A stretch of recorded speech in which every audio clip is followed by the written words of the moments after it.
Zodiac Files episode, is it 18? I can never keep these things 18, straight I think in it this is. Yeah, day and mate. age. Yeah, 18 of them. I don't know if it shows me the top here. So that's it. Dion Walker, part 2. You guys were with us for last time, part 1, in-depth deep dive of the FBI files.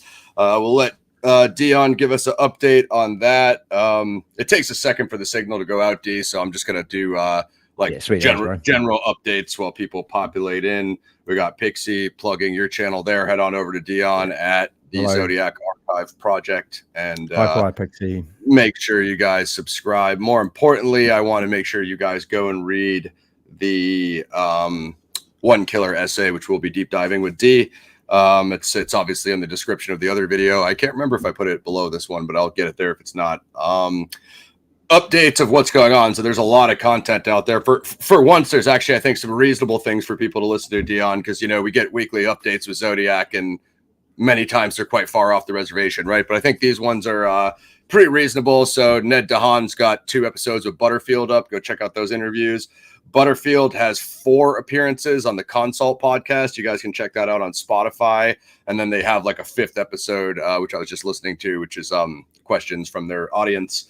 I believe Morph dropped a 2-hour in-depth deep dive of his suspect Mac that is on Zodiac Speaking, and you guys can find my appearance on that podcast as well. So yeah, I'd recommend everybody. I've checked out most of that stuff. I think the Mac thing dropped today, tomorrow, something like that. I should actually verify if that's out, but go check out that stuff. We got our boy Andrew Gray and Drews are in the house. What up, bro? Pixie, Mysteries of Mr. B, and of course the man of the hour, Dion, the FBI files expert. So yeah, I don't know where you want to take it away. Let's we ended on a bit of a cliffhanger last time, D, if the audience remembers. I was going to give a breaking Zodiac files earth-shattering announcement, then I was like, where's Dion? It just ended up me being staring at the webcam for 20 minutes. So oh, bro, what I absolutely love about that is that people actually thought it was deliberate. And just to knock things back here a wee bit, and Ross clarified this in the Discord, guys, neither of us are sharp enough to be able to pull something like that off. Legit. I wish I could orchestrate that. I really wish that this channel had it's quite flattering that you guys think that Dion and I would be able to pull it off. But when you just see my face going, Dion, in the camera, it means that we didn't plan the drop. So, oh, dude, you're a fantastic actor. So I figured that would come off nicely, and it did, mate. Look, everything worked out perfectly. My acting pedigree is not nearly as elaborate as Dion, so I'm still relatively green in that department. So, checking on Zodiac. So all episodes new. I just want to see this. I want to see this morph thing because you guys. The Big Mac update. Yeah, it's out 2.5 hours. So that's interesting. Maybe I'll throw that link in the end. I know we can address that at the end should you care to, Dion, but we have a lot more important things to get to. So the Ross Geraci suspect, I know Dion will do a little ping pong here. He might have some stuff on it. So I've never announced anything about my suspect. You guys have continually perpetuated me this for years. And again, I just don't want to be a suspect person. I don't want to be a suspect guy. That being said, I'm probably still never going to announce the name or make it public. But since we blue balled you guys, so to speak, as you guys said here in the chat, where's that comment? I know I saw it on there. Did it go away? No, there it is. Fire Pixie completely blue balled us all. Yeah, that was my bad. So I think there's enough people in there, so I think we could pick it away. And I'll hit Dion before we get into anything actually substantive. I'll hit Dion with the Zodiac trivia because this does play into my whole thing, and then whether or not this trivia is complete nonsense, it's fine because we will move into things that are more reasonable. Actually, well, I'm not even sure if we're gonna be able to find it now because I don't see it, but I can still bring up the topic regardless. So yeah, the idea that Zodiac, the Zodiac killer, people have endlessly speculated what's his career.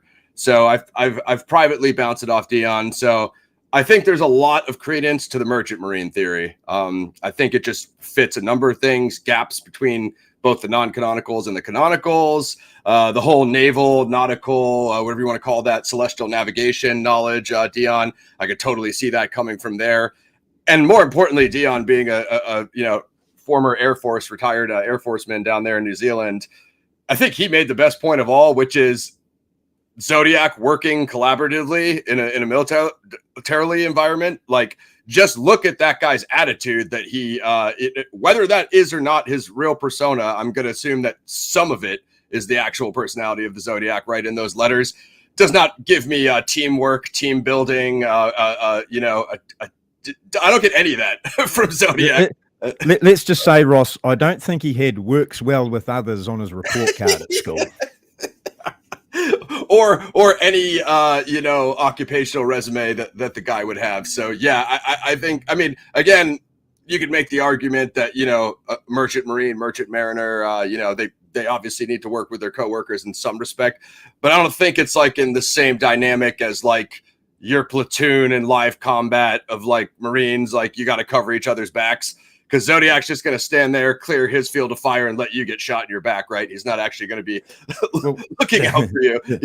Like the basis of the military really is that you don't necessarily need to get on with everybody or be friends with everybody. Hell, there were a ton of people I just didn't like in the service, but at the end of the day, you need to be able to be professional enough to work with each other, and that's where you draw that line there. But with Zodiac, as I said, if you just take a look at some of his behavior and his personality, it doesn't really vibe with that sort of thing. And I know we have this superficial connection with some of the evidence, and that's fine. And I'm not saying Zodiac never ever served in the military. I think it would be folly to assume that, whether he did or not.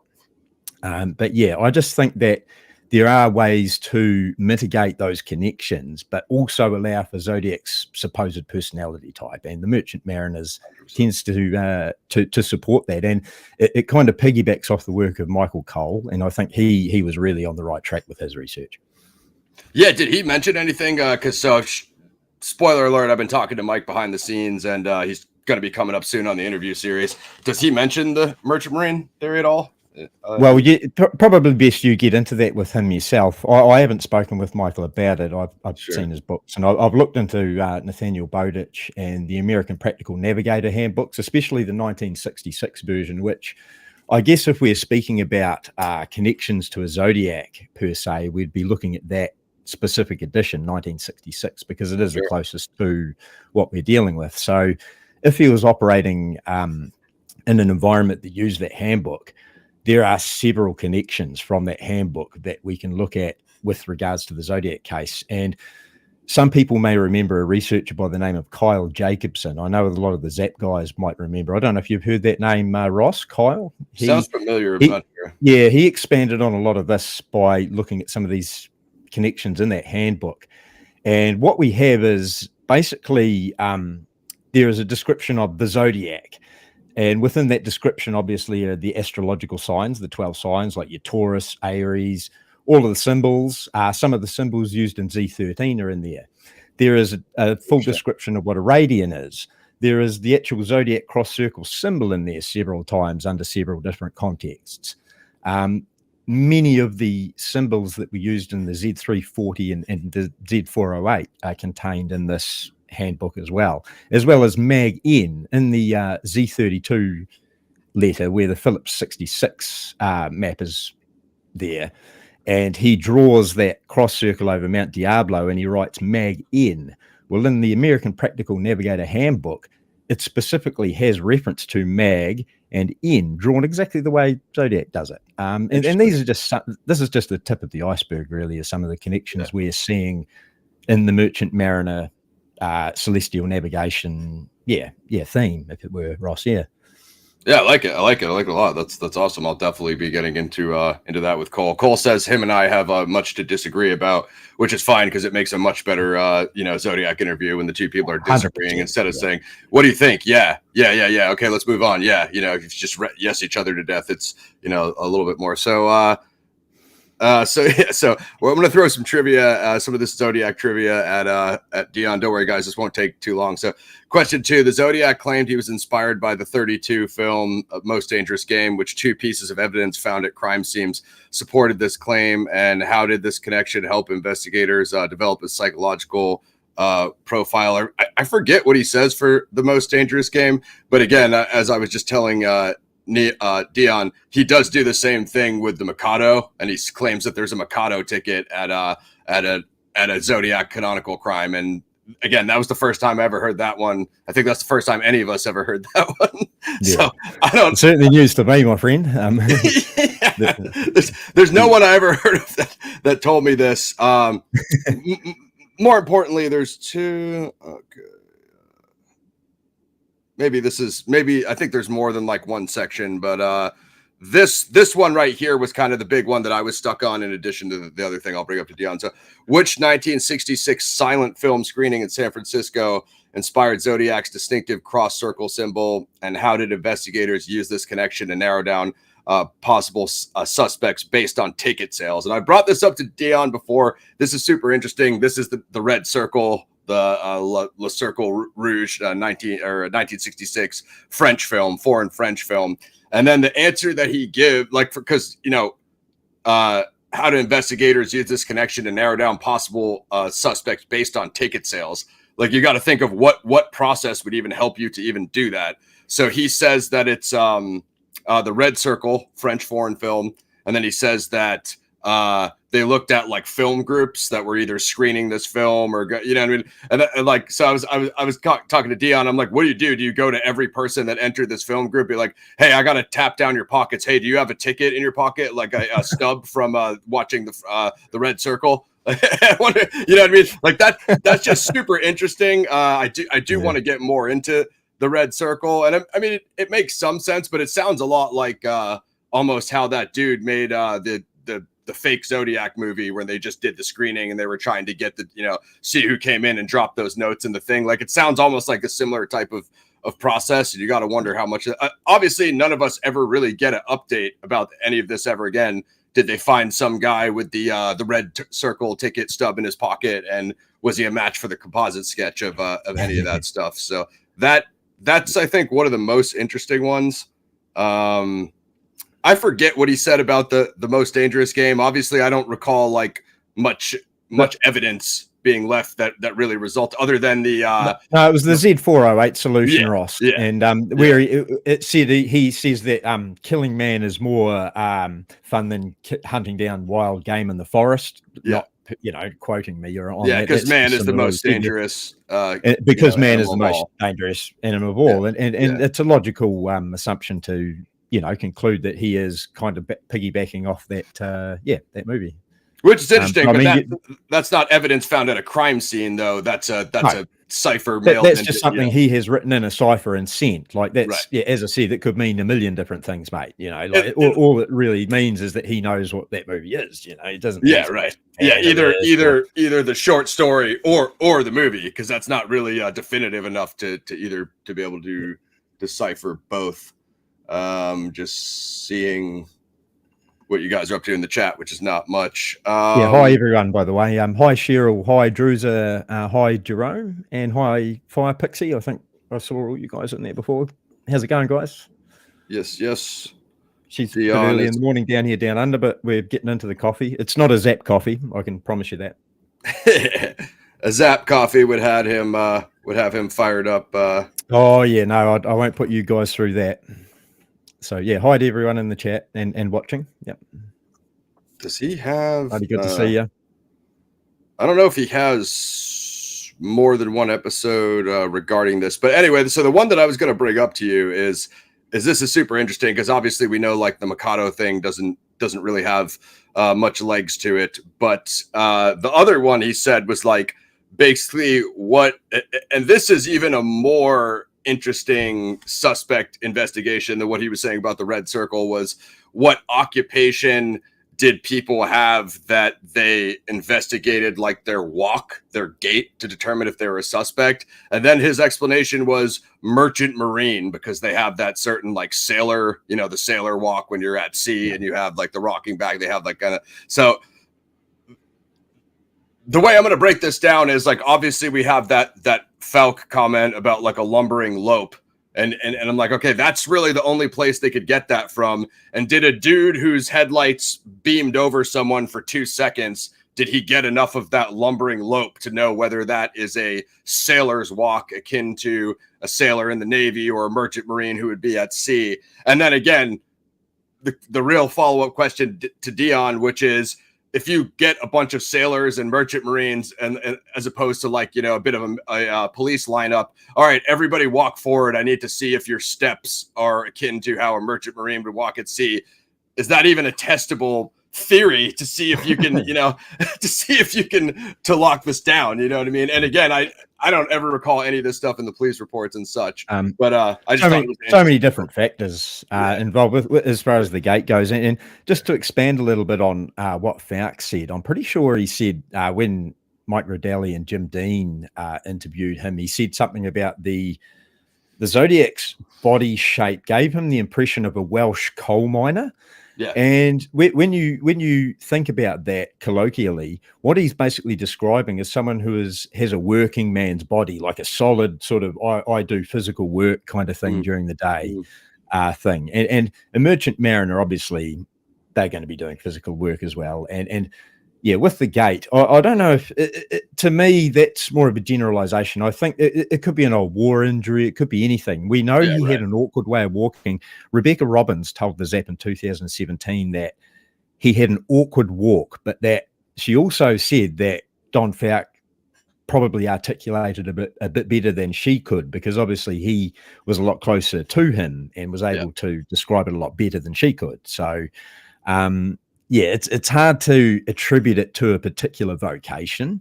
I think it's more, but you could do. I mean, as I said, there are particular occupations that do end up with you having a bit of a sore back or a bit of gout. Certain occupations do that to you over a period of time, and obviously in physical work, it's going to take its toll on your body. I am a carpet layer by trade, so my knees are completely shot. That's why I don't do that full time anymore. I have a little bit of a funny gait because of that, and it is a vocational thing. So yeah. 100%. No, I mean, I totally get it. I have a left knee injury from lacrosse in 2002. So it's, like the same thing could be said for any of us, old sports injury, a work injury, as Dion said. But I'm just like, from Fouke's own description, he's like, the lights basically beamed on him for a few seconds. So I constantly wonder, in a moving car, no less. So I constantly wonder how much of the gate did he get? And I know he's a trained observer. Like, I'm not downplaying that. I'm just saying, if he only saw 3-4 steps, was that enough of him to get this irregular? That's all I'm raising. And then furthermore, the question of, okay, so we got a bunch of merchant marines who look like the comp sketch. Everybody walk forward. We need to test your walk. And you know what I mean? It's just Jack out there to do the old honors. And, it seems like a difficult line of investigation, like that's the whole point. No, I have to agree with you, Ross. So we can't take that as anything solid, what Fouke said about the gate. I mean, it's an observation, and he is a trained observer, but as has been pointed out, we don't know how much he actually saw. So we are speculating. It's one of those things.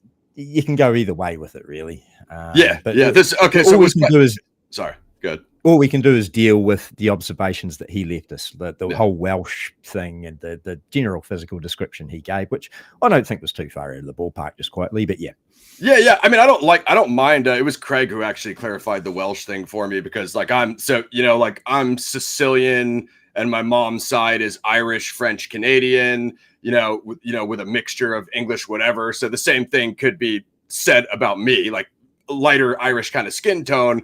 I even have some of that, even on my Italian side, there's some of that northern British and things of that nature. So the same thing could be said of me. Do you look at my face and say, what, American Welsh? Most people say Italian, because I have those kind of Italian Sicilian features. You know what I mean? So it's like, that threw me off for years until Craig said it was more of like the barrel-chested body type, and then and there is some particulars, sure, and there is some mining in the area. Shake Dog has brought that up, so I actually like that a lot better now in terms of body type, because when any Caucasian, British, French, Irish, Welsh, you know what I mean, like. I saw my headlights went on him for 2 seconds, and it looked like a French Canadian guy. Take my mom's side of the family. It's like, where are we going with this thing? Like, it just doesn't. Absolutely, and it's such a personal thing, isn't it? It's such a subjective thing. I mean, Fouke had that experience of knowing through his family's, the generations and so forth. Had he not had that, we might be left with the description of something completely different. He might have said, "Oh, he looks like a merchant mariner because my mother's uncle's brother's dog's cousin was a merchant mariner." And so we just have to take things at their word. And deal with it as it is, basically dice it up with everything else. Yeah, 100%. I agree. And yes, I did find it. It was question 4. During the taxi driver murder, which seemingly insignificant detail about the killer's walking pattern did witness Donald Felk report? And why did this observation become crucial to the investigation years later? And that's when he brings up, like, they thought it was the sailor walk, the merchant marine thing. So, I mean, I appreciate the highlighting Felk's observation, but then, like, you know, again, we've all heard when we hear the merchant marine thing, it's usually like the tar box story. I believe there's a couple other references to it, but then that to say that, like, it became crucial to the investigation years later, like, I don't. Yeah, okay, I like it. I would like it to go somewhere. I just don't feel that, based on the data we have, as you said, that it actually does go anywhere. And, you know, I'm someone who likes the merchant marine theory. You know what I mean? So. Yeah, same. I like it, but at the same time, it's just part of the description. It's not vital evidence. It's nothing. It's just a part of the observations of a witness stating what they saw around a crime scene. And that's basically what it is. Not at a crime scene, around a crime scene. We have to be very careful with these observations. And another thing I just want to point out to viewers that may not know this, but Donald Felk was going through a bit of a personal tragedy at the time this all went down. I know you know this, Ross. His mother was terminally ill.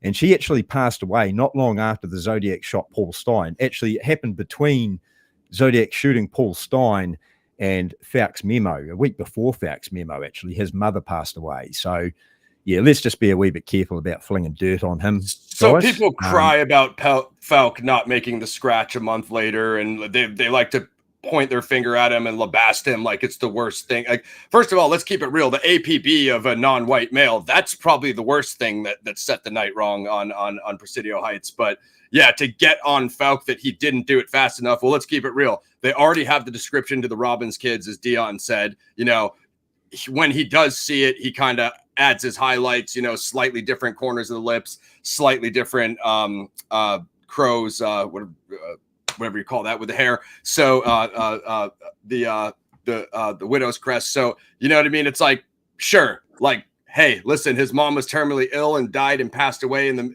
middle of the crime. And he does give these slight details that maybe make it more of a detailed comp sketch. But I really don't think the widow's peak or the detail he added to the lips, it's still the same general face, you know? So if you saw someone walk down the street that was close enough, you know, whatever, Zelms claims he didn't see it, Zelms or who else. I mean, you still got Toski, you still got Armstrong, enough trained, you know, investigators that, you know, I would think that would be enough to act like, hey, he was a month late on the scratch report, so that let Zodiac escape when it's already nearly 30 days after October 11th. I don't look at that as the major pitfall that Felk sank the investigation. I really don't know why people get stuck on that. And there's just so much we don't know, so much. And Don Felk isn't the only one that's made some puzzling statements over the years. There's been so many of them, but he just tends to get picked on the most because of the circumstances, basically. 100%. Yeah, 100%. Sorry, was that a comment by Druza there? Yeah, he was just talking about book versus movie of Most Dangerous Game, and then the flashlight gun sight. And yeah, not like, again, like, you know, I've been through it many times, and I'll just throw it out there since we're here. I'm not stuck on Zodiac using. I agree with Druza on this. Yeah, me too. I definitely think her running is definitely, you know, 100%. You guys know what I think. We'll get into the full circle theory. Yeah, but, we're going to get into that soon about control of crime scenes. But yeah. I don't know about the pen light. Like, I think it goes along with, you know, like, you cover this in the one killer theory essay, right? Him responding back exactly what the media says, and instead of Betty's in the purple dress, David's a Eagle Scout. There's like the ring in his hand. Like, there's 100 things that could have been named, and he goes with, no, it wasn't. I couldn't see the silhouette. It was super dark, so I needed a light. But we already know that he brought a flashlight to Blue Rock Springs, so that's not a stunning revelation to me. You know what I mean? 100%. It just makes no sense. And then, of course, you also had the little talked about moment where in the debut of Zodiac Letter where he mentions the window being rolled down. And why the hell would he even mention that? If he wasn't at Lake Herman Road and it wasn't a factor and it wasn't playing into things, why would he even write that?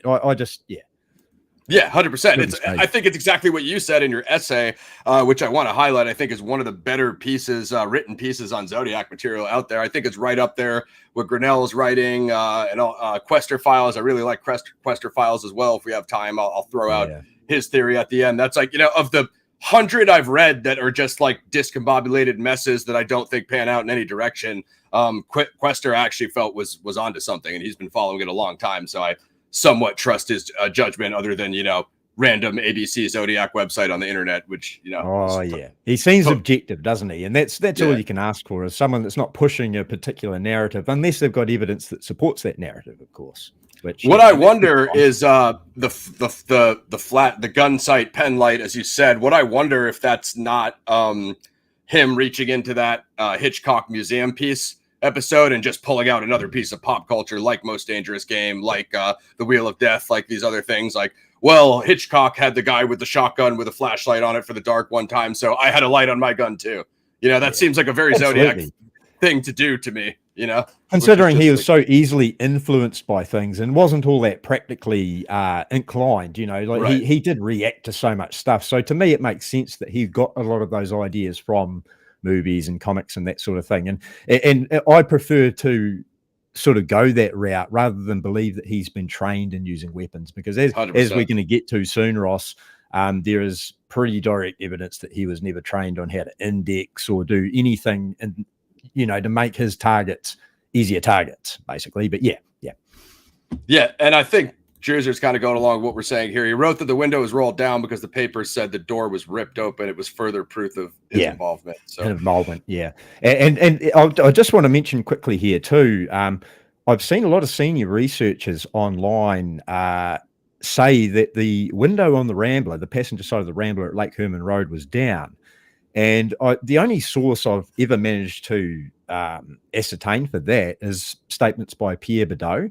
And I'm just not sure about that. And I think it was Richard Grinnell showed us a picture one day of the Rambler close up that Tom Barmer had taken, the photographer. And it was pretty clear to me that, judging by the reflections and so forth, that the window was clearly up. And so the Zodiac referring to the window at the Blue Rock Springs scene in that letter, it just seems to me intuitive that there'd be no point in mentioning that if it wasn't a factor. And clearly, when you look at the bullet that was put into the Rambler, which I personally believe was clearly designed to get them to wind down the window. I mean, you look at how the bullet going into that Rambler and the picture of it, it's shattered. You can't see anything. So it was clearly a big issue to get that window down at Blue Rock Springs and get control of that crime scene. 100%. Yeah. Then that's to clarify. Andrew meant the window was down at Blue Rock Springs, as Dion just said. Sorry, Drew. Yeah, no, it wasn't. Having a pick or anything there. Yeah, there's you'd know more about that than I do, my friend. There's a lot to that. So like them be, I've been thinking about this a lot lately, as Dion knows, because I'm finally getting into my my Lake Herman Road research after 5 years, and them being in the back seat, them coming out, more specifically the lump on David's face. I 100% think that that's a pistol whip, pistol whip to the side of the face, shot to the back of the head. And then, for one, he'd have to be an absolute idiot to not have his gloves on here. And, again, Betty running is a mistake, so it's speculation. But what I think, if anything, if that passenger door, the front passenger door, is open, it's like, if he just pistol whipped him in the head, why not shut it with the butt of the gun? Then you're not touching your hand at all. You get just metal on metal. Boom. He already has affinity for the pistol whip. You know what I mean? So, and again, that's speculation on my part, but I just think that's like, people just kind of, as you said, simplified a little too much with window up, window down, Zodiac reaching into the car, Zodiac touching the door, opening it, closing it. He doesn't need to do any of that with his hand. You know what I mean? So it's like, and again, we can overreach with things and make assumptions where there's no evidence for it. But then again, sometimes people come to light that make statements, and you have to deal with them. And obviously with Presidio Heights and the taxi cab, there's a whole other, we could do a whole episode on that basically. So we won't get into that here. But with Lake Herman Road, I mean, I try and envisage what happened there by looking at what happened at Blue Rock Springs and working backwards, like trying 100%. To look at how he improved his MO and developed his methodology there, leads us to, what may have gone wrong at Lake Herman Road for him. And that's sort of how I try and work things. We'll never know, obviously. I mean, it's, but you're going from a live witness, crime scene to obviously Lake Herman Road with much more unknown due to the fact that both different victims expired. So I mean, I think your process makes a lot of sense. And with that, we can get into Dion's one killer theory essay and just kind of deconstruct this for the audience. So where I'd begin. So you remember way back when we had the Professor Horan versus Druser debate, and I kind of started it with your article, the Dave Peterson thinking like, this is what links the crime scene. And I thought that was going to be a massive, light bulb moment. And they were both just kind of like, well, that's Dave Peterson. He's just a journalist. It's not really, verified. You know what I mean? So Dave had his certain views on from there, and maybe intro what's on your essay just for the audience maybe hasn't read it. So I'll go through things. Keep me on track if I get off track there, Ross. Because as I say, it's there's quite a bit involved with it, and I don't recall everything because I've got a life outside Zodiac and stuff. Okay. No, never mind real life, Dion. I'll try and go through this as quickly as possible as per the thing. But anyway, this came about in the Zodiac Killer discussion group on Facebook. We often get questions asked, and one of the common ones, when new people come into the community and start their research, some of the questions that come up involve whether Zodiac was involved at Lake Herman Road or not. And when you look at it on the surface, you think, well, hang on a minute, there's law enforcement connected them, there's all these similarities, blah, blah, blah. But when you go a little bit deeper and start looking at some of the stuff that other law enforcement guys have said, it becomes apparent that not everyone thought Zodiac was responsible for that killing. 100%. And so I thought, if I'm going to answer this question, I want to do it properly and just, show why I believe this to be so. And to do that, I kind of wanted to demonstrate why, I felt Zodiac was responsible for all of them. And then you get to Lake Berryessa, and here's another question that a lot of people bring up in the groups that are quite new. And it's like, why did he change his MO and methodology so much at Lake Berryessa? Does that not point to a different person? Could it be a different perpetrator at Lake Berryessa? Because it's just so different from everything. You're talking about shooting couples, or not couples, but shooting a male and a female in parked cars and Lovers Lanes areas, to going down to a lakeside shoreline and stabbing people, tying them up and stabbing them. There's a big difference in that. Sure. So, and there's no real quick way of answering that or mitigating the issues that people bring up. So it's a very fair question. And I felt, why not just present something that, basically outlines my beliefs on why I think it was just one person doing all this and the psychology behind it. And basically, you sort of start by, as I said, working backwards from Blue Rock Springs to Lake Herman Road to see what may have gone right for him at Blue Rock Springs and what went wrong at Lake Herman Road. Sure. Now, the first instance of any sort of connection between the two comes from the Zodiac himself when he calls Vallejo Police Department on the morning of the 5th of July 1969, obviously, and he says, in his phone call, claiming responsibility, I am the one that also killed those kids last year. And that's the very first mention of it. Mm-hmm. And then, of course, he's going to be kicking back and watching the newspapers after he's done his deed with Mike and Darlene there. And imagine his chagrin when he, opens up the newspaper in the morning and sees that Mike's actually survived the attack, because he would not have expected that. He really would not have expected it, that would have gutted him something wicked. So in that month, quite a lot happened in that month between the Blue Rock Springs attack and his first letter. Of course, we had the Vallejo Police Department went on strike. The Vallejo Police Department and the firemen went on strike. So the investigation, the resources available to them basically got cut in half, didn't they? So there was a lot going on there. And after an initial splurge in the newspapers, he sort of dropped off again. So the publicity he got, even though he claimed responsibility for Lake Herman Road over the phone, just kind of tapered off. And I'll bet that pissed him off, because, here's a guy who's searching for some identity. And at this stage of the equation, where there's no Zodiac, there's no any of this persona, there's nothing going on except him having killed these people, reading the newspapers. Mm-hmm. And of course, by July the 31st, he must have been sitting there thinking, well, where's my attention? How do I rekindle it? How am I going to, So he comes up with this grand plan of writing the Z408 ciphers and these 3 letters. And it's very noticeable that in these communications, he does not open up with, this is the Zodiac speaking. He opens up with, I'm the killer of, blah, blah, blah. And you could look at that and insinuate that he hasn't yet developed his Zodiac persona because he hasn't mentioned it in there, unless you believe that he included the Zodiac somehow in those unscrambled Z18 letters at the end of the Z408 solution. Yeah. Which I don't think that's implausible at all. In fact, I don't think, there's I do think there is some merit to that. But anyway, moving on, if I can just find out where I am in my notes here.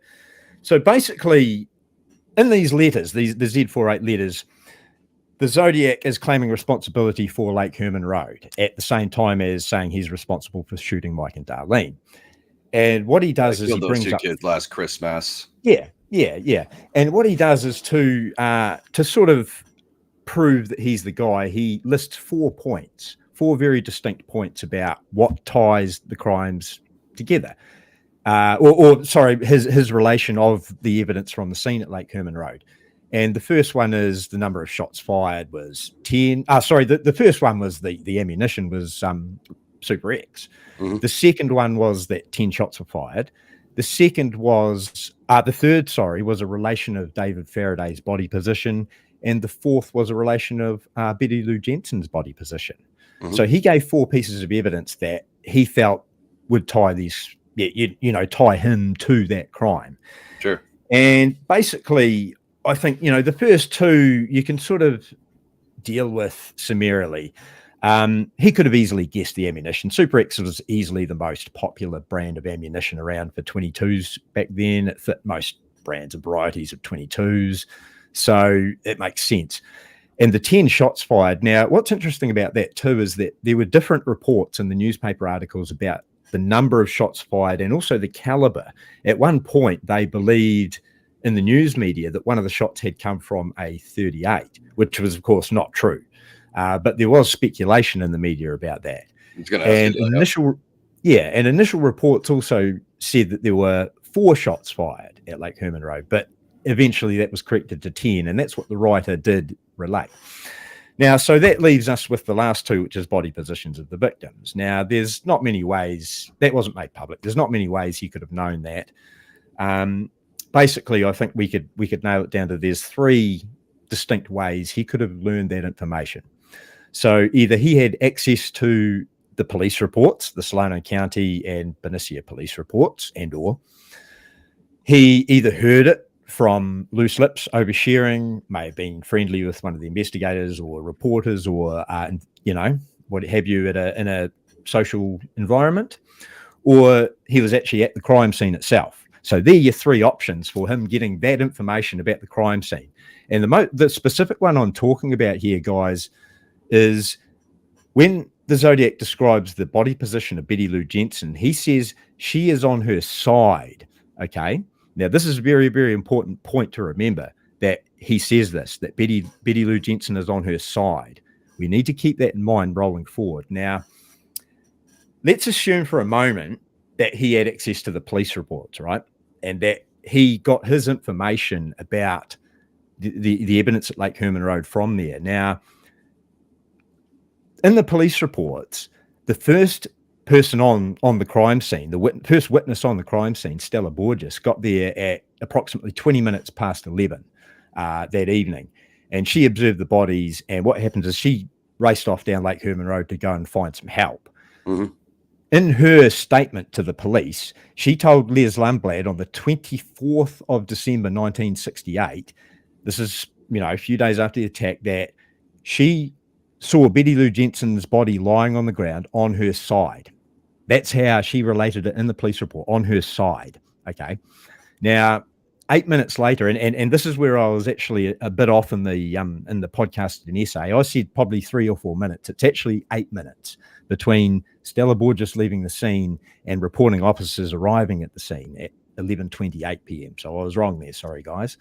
That gives 8 minutes for someone to arrive at that crime scene, observe Betty Lou Jensen on her side, as the Zodiac Killer and Stella Borges both did in that 8-minute period, and take off again without being seen into the dead of night?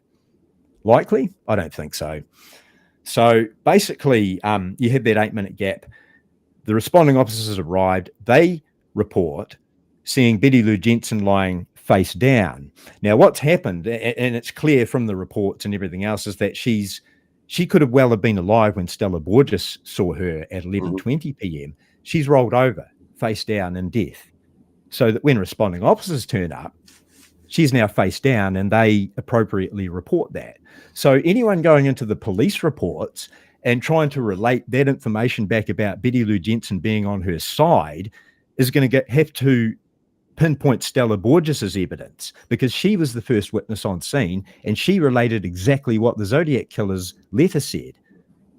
Whereas if the offender was in the police reports and went to the responding officers and future reports, he would have seen that Betty Lou Jensen was lying face down. So how did he get that detail? He would have had to go through every single report in that damn file and actually work that out. And I think the only person that could have actually done that would have been frickin' Lundblad himself. So, yeah, good luck with that. Or encounter Stella in that period between she makes the statement to Lundblad with that 4 days. So he conduct his own interview with less than 4 days. And that's the other one, Ross. That's the other possibility. Yeah, that maybe the offender did know that Stella was the one and spoke to her. But good luck trying to prove that to anybody. Yeah, exactly. At the end of the day, mate, you know, that's there. Just... Yeah, and so police reports, I find it very unlikely. Yeah. So we'll go to the next instance, which is, did he hear it on the street, you know, from someone overhearing it from a police officer or a reporter he was friendly with in the pubs and clubs or what have you? And you run into the same issues that you had with the police reports. These guys don't know the particulars. There's only 3 people that know that the Zodiac Killer... there's only 3 people that know that Betty Lou Jensen was on her side after the attack.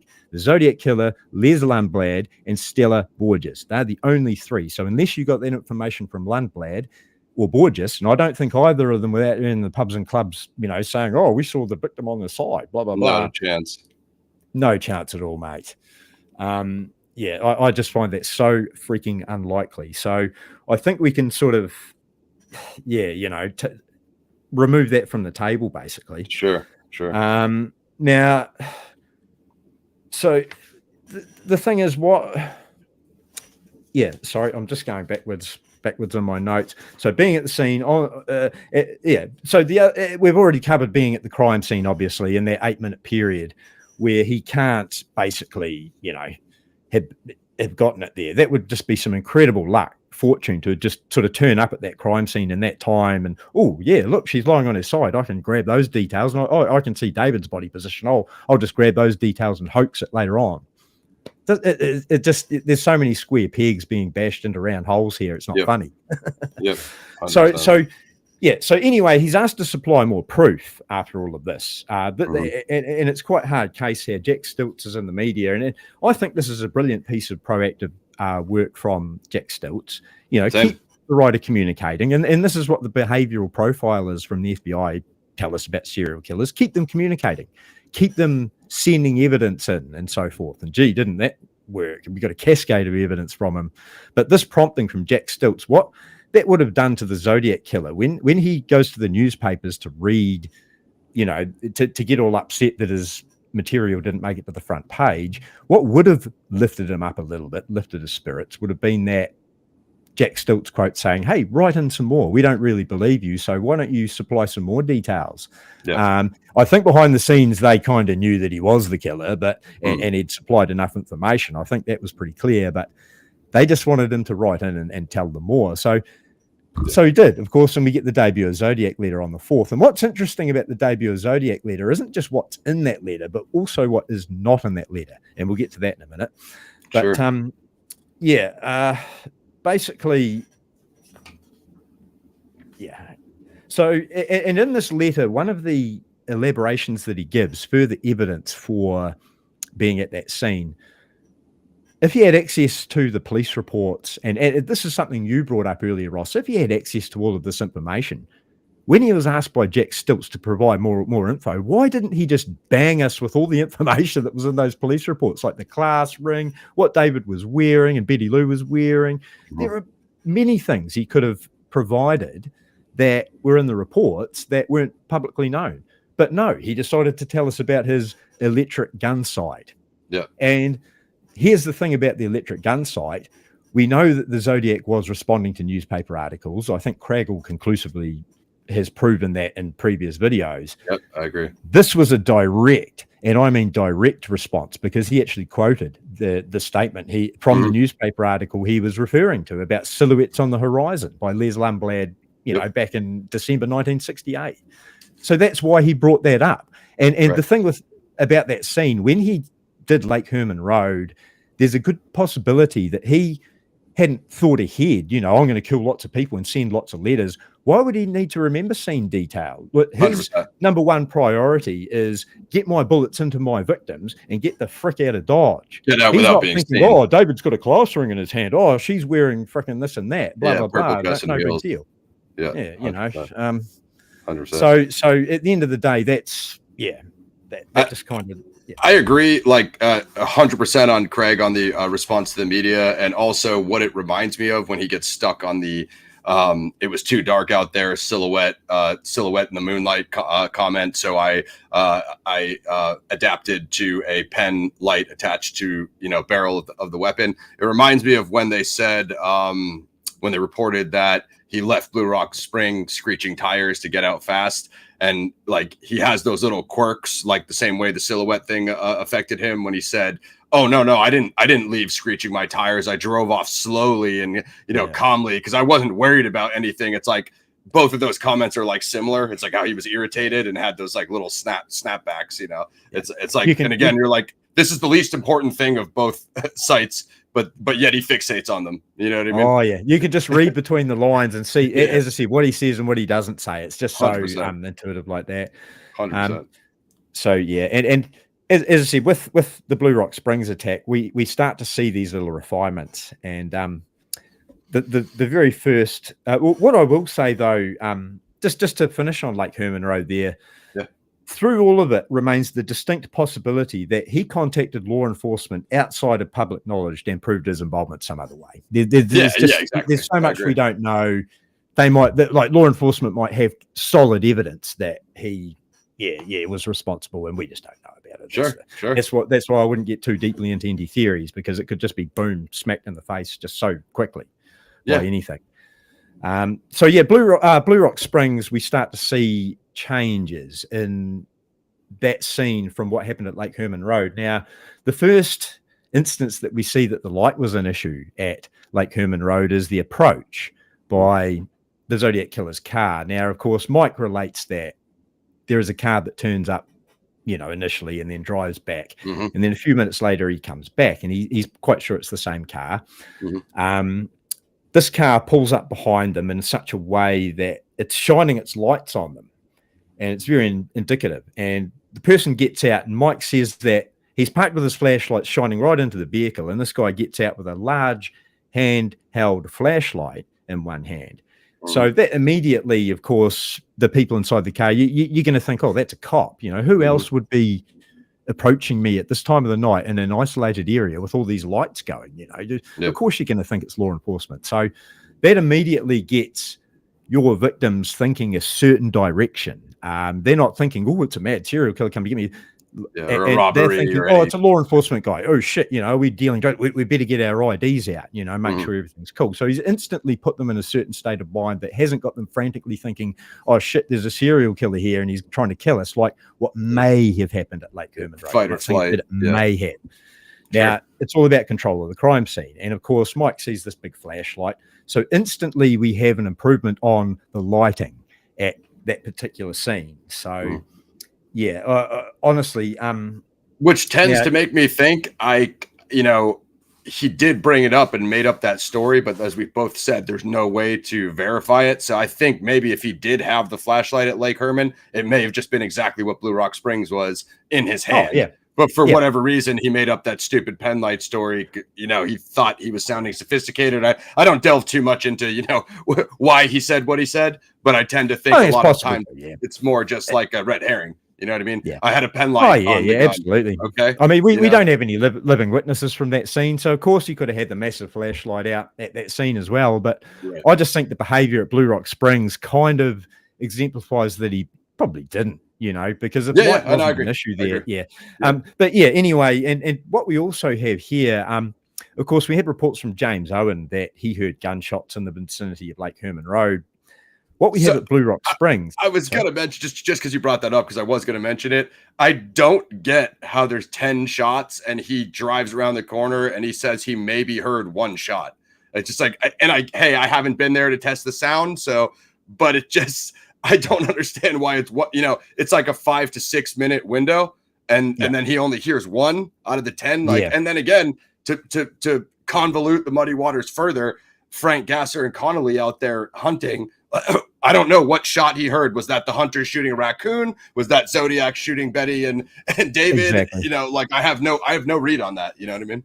Yeah. Now with that, I mean, James Owen, as I said, that's the route he took to work every night. You know, and you consider they had raccoon hunters up there that time of the night. It was probably a common occurrence, you know, for that particular area to hear gunshots. People out there doing a bit of hunting and so forth. So he might not have thought anything of it. So, exactly. So I don't read too much into that because again, there's a lot we don't know. And it was actually his second statement to the police where he brought up the gunshot. His initial statement, he didn't even mention it. And to me, this signifies that he probably didn't even click that he heard it because it was such a common occurrence to him along that road. But as I said, that's just speculation. So sure, yeah. But I do think that he kept this in mind about gunshot sounds when he went to Blue Rock Springs and tried to conduct his attack at midnight to coincide with fireworks. And I think that may have played a part in the timing of that attack as well. Yeah, I agree.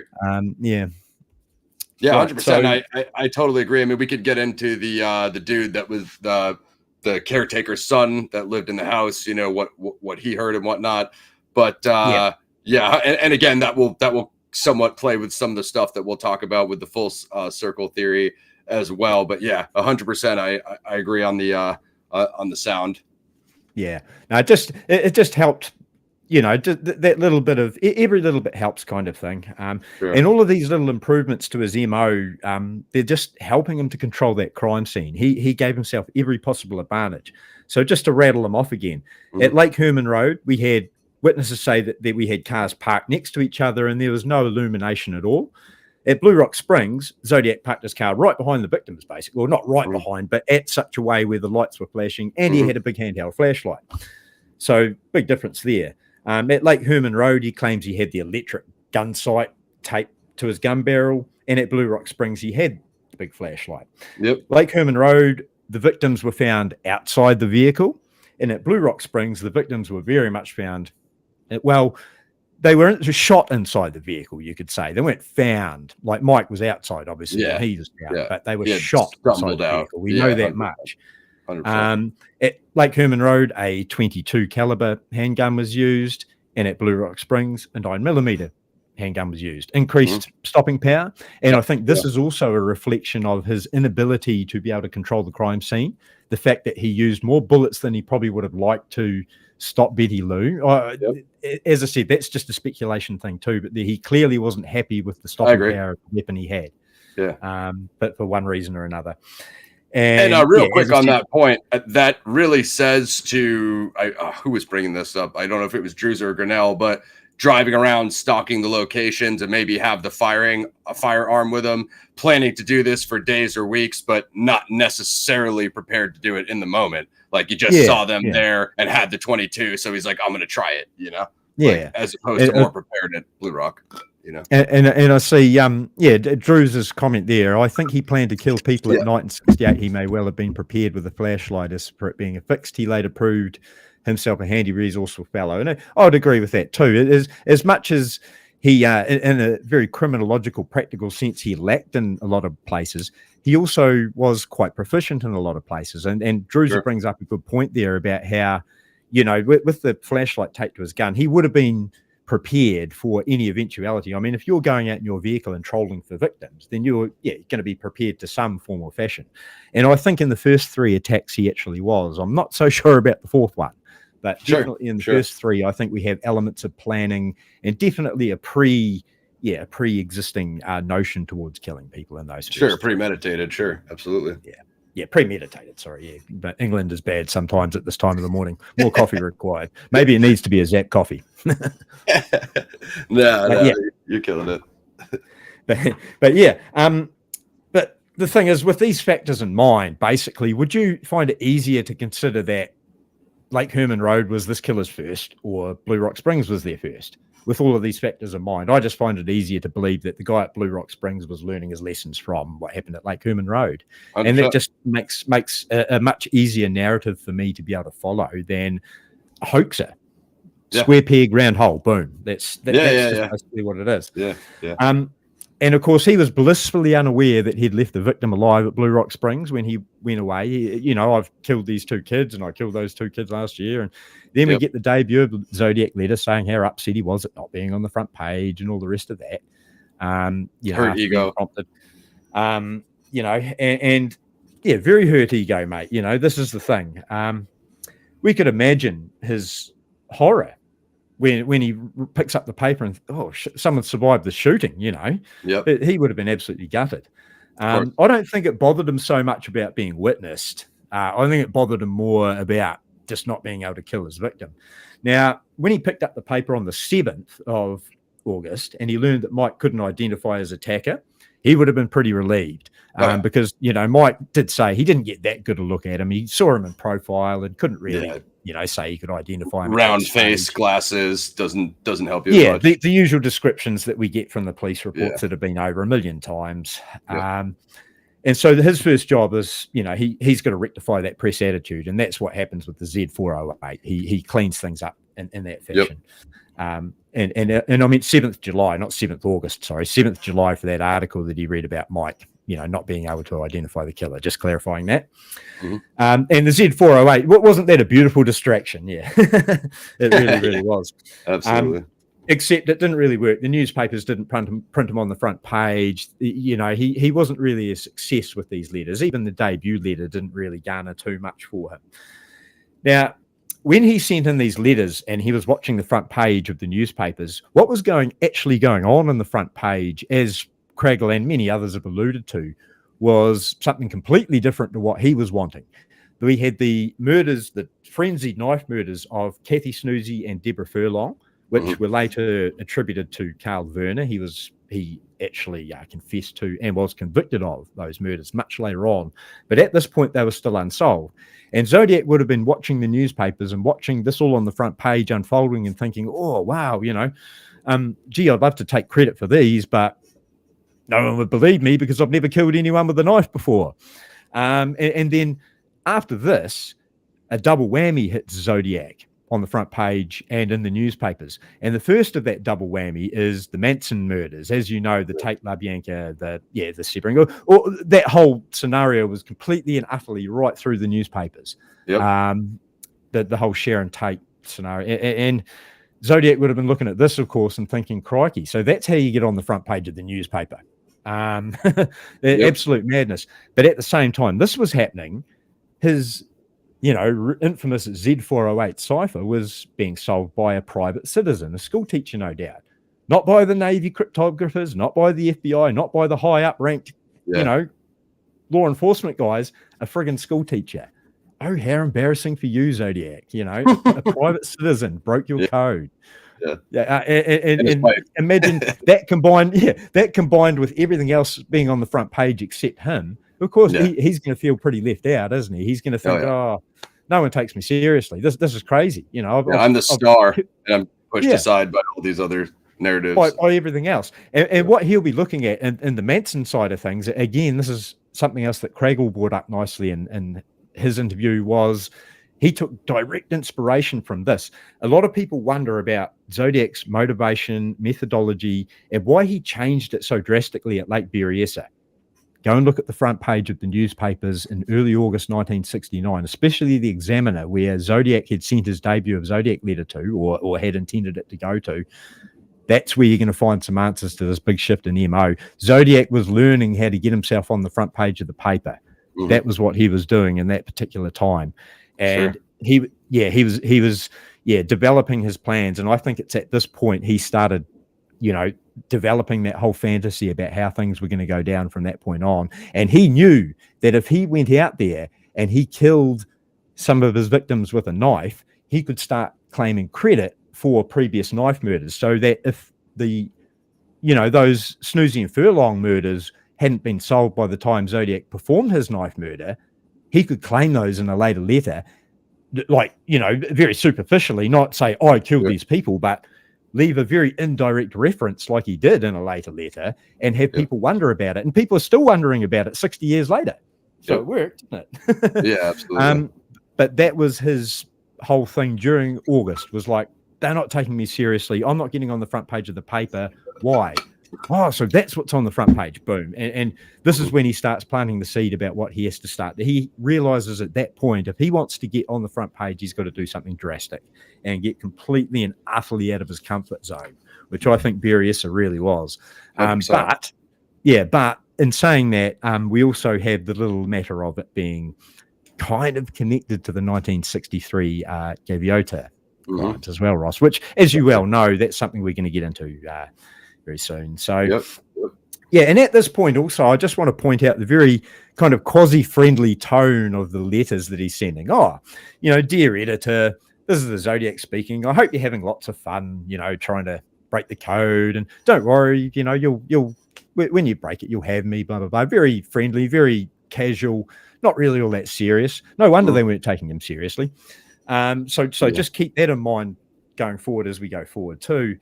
And so obviously this all leads to late Berryessa. By that stage, I think he realizes that if he wants to get his front page and wants to set, the Zodiac story that he's trying to create in motion, this is what he has to do. And not only that, victims aren't parking in lovers' lanes anymore because there's a mad serial killer out there shooting them. So he has to find different locales as well. So all of and also the cops raiding the lover lanes, the cops breaking it up. And so, which we know they were. And there's FBI reports that directly state that Vallejo Police Department told them they were going to be doing that. So we know that was going on. 100%. Yeah. So, basically, this time he's decided he's going to use a knife, just like the people who rudely pushed him off the front page of the papers. And it's interesting because if you read through the transcript of Brian's interview with John Robertson, it seems also like Brian is controlling the conversation. He is the one dictating the conversation. Zodiac is reacting to it. And again, that drops straight into Zodiac's persona of being a reactive sort of a guy. He's not taking control verbally. Brian is. And as Brian said, I'm doing a sociology major. I'd like to try and squeeze as much out of this as possible. Instead of Zodiac saying, nah, shut the F up, mate. I'm here just to tie you guys up, take your money. He rolls along with it. This is, Brian keeps him talking and keeps him active for quite some time. That's quite telling to me. Absolutely. Zodiac just seems to be a whole, 3 bags full kind of a guy like that. But anyway, he comes in hard with the initial story, setting the tone of I broke out of a prison and I killed some guards, as in like you should, like I'm a threat, and then he kind of just tapers off after that. The closer he gets, focuses more on tying up and tying the job at hand, The focus shifts to what Brian wants to talk about, not what the Zodiac wants to talk about. Like the Brian saying, "Oh, have you actually got bullets in that gun? Can I help you?" Like this is the thing. Brian's taking control verbally, and Brian is clearly a strong person in that way. But it just shows how weak-minded I think the Zodiac probably was. He came in, I'm an escaped convict and I'm going to Mexico, blah, blah, blah. And he still couldn't keep control of things until he had them fully tied up. And that's when he took verbal control of the situation. So, So that was pretty crazy. And, he pulls this attack off. He's written the message on the car door, and that was quite indicative of itself as well, with the message at the car door. It seemed to serve multiple purposes. That a direct link to the letters and his own symbology, obviously, and the other crimes. It was a throwback to Lake Herman Road, and this is another thing about Lake Herman Road potentially being a hoax. That's some nice memory power at Berryessa, being able to remember the exact date just like that in the moment. If it was a hoax, wouldn't you think? Yeah, for sure. He refers back to Lake Herman Road constantly. The insinuation is a hoaxer would be overly prepared, and they would come with sometimes a list of notes on them so they could copy over onto the, you know what I mean? I think the handwriting speaks for itself. And as I've said, Zodiac was certainly invested, so we have to look at the possibility of a hoax, absolutely. But like you say, handwriting and various other things. I think the writing on the car door was also a bit of a throwback to the Manson murders, a bit of a extra shock value. Here's me writing stuff at a scene, a crime scene. Graffitiing a scene, but I don't use blood. That's not my style. I'm going to use a marker pen because that's the Zodiac way. That's how I do things, kind of thing. Yeah. And there's probably several itches that scratched that writing on the car door. But I think, as you say, the handwriting was a big one. He wanted to try and say, right, compare these to letters. This is me. This is my symbol, my Zodiac symbol. Here you have it. Throw back to all of the other ones, Now we get to the Napa phone booth, of course, and here we have a direct link to Blue Rock Springs. He's called Napa Police Department to report the crime, and obviously he wants it, discovered as soon as possible so that he can start getting the adulations in the media for it. So he calls them up, and we see here another piece of emo development and learning in what happened at Lake Berryessa and what happened at Blue Rock Springs. Because at Blue Rock Springs, when he finished his phone call and put the phone back up, it started ringing, as we know, because the operator had traced the number back and called it. And Zodiac made a mention of this in his letter about how the phone started ringing, and he mentioned the Negro witness and all of that. Got someone's attention. Yeah. And it was obviously a factor because at Lake Berryessa, after he had finished his phone call with David Slate, he just dropped the mop, walked away. 100%. So in other words, he just left the phone off the receiver and buggered off. And so he learned his lesson. He's like, no, I'm not having that happen again. I'll just, learn my lessons from Blue Rock Springs. So again, 100%. We have a direct piece of emo development here that ties Lake Berryessa's perp to the Blue Rock Springs perp. Again, there are ways you could mitigate that if you were into the hoax, but it's square pegs into round holes again, basically. I agree. It really, really is. So the first reports of this attack start coming in on Sunday evening in Vallejo, and any joy, at the Zodiac, he would have gone home after that attack, cleaned himself up, thought, I've done something awesome here. The papers are going to love this. They're going to really start taking me seriously. And then, of course, he goes to the news reports and they state that both victims have survived, not just one, but both bloody victims have lived. So we can imagine, we can put ourselves in the Zodiac's shoes at this point, and he will be absolutely beside himself. Oh my God, but they both survived. What's going on here? He would have been packing his DAX. And, it's really, really sad to think about what Brian and Cecilia went through, and especially poor Cecilia in the last 48 hours of her life went through absolute agony. What kind of glosses that a little bit for me is for that 48 hours, the Zodiac killer would also have been going through all sorts of tragedy in his own mind. He would have been absolutely thinking, oh no, I'm in big trouble here. I've cocked up something wicked. So there's that. And of course, when I think it was the 30th, the newspaper articles first started reporting that, it was the 30th of September, newspapers started reporting that Cecilia had passed away. And unfortunately, the joy that he would have felt upon seeing that would have been quite, prominent, I believe. Obviously, he would have literally been the only person walking the planet that would have been happy at that stage. 100%.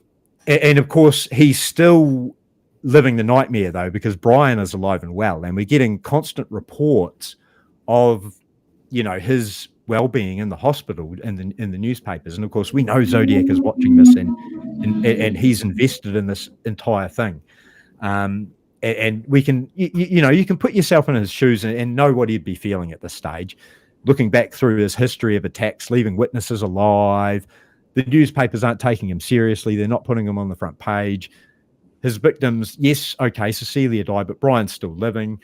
And, basically... both men, Mike and then Brian, so both men.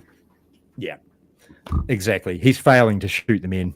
And at this point, he doesn't want to give that vibe off that he's a failure, but internally he's thinking, shit, I've got to do something to address this.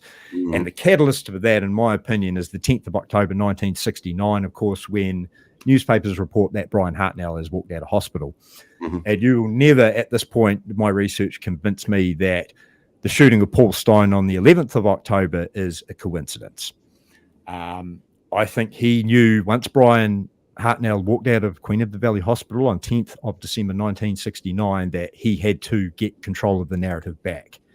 How long after Brian was reported out of the hospital did the Stein attack? 1 day, Druza. 24 hours. December the 10th, news reports came in that, or from what I understand anyway, from what I've seen, there may have been previous ones, but December the 10th is the one I've seen that the Zodiac would have seen clearly, that described him coming out of hospital and going back to his classes at college. And the very day after that, or evening after that, we have the shooting of Paul Stein. So I don't think that's a coincidence. I think Zodiac knew at that stage he had to get control back of the narrative. And I think he had to do it quickly. And I think he really did have to try and come up with, basically a roundup of all of his MO development.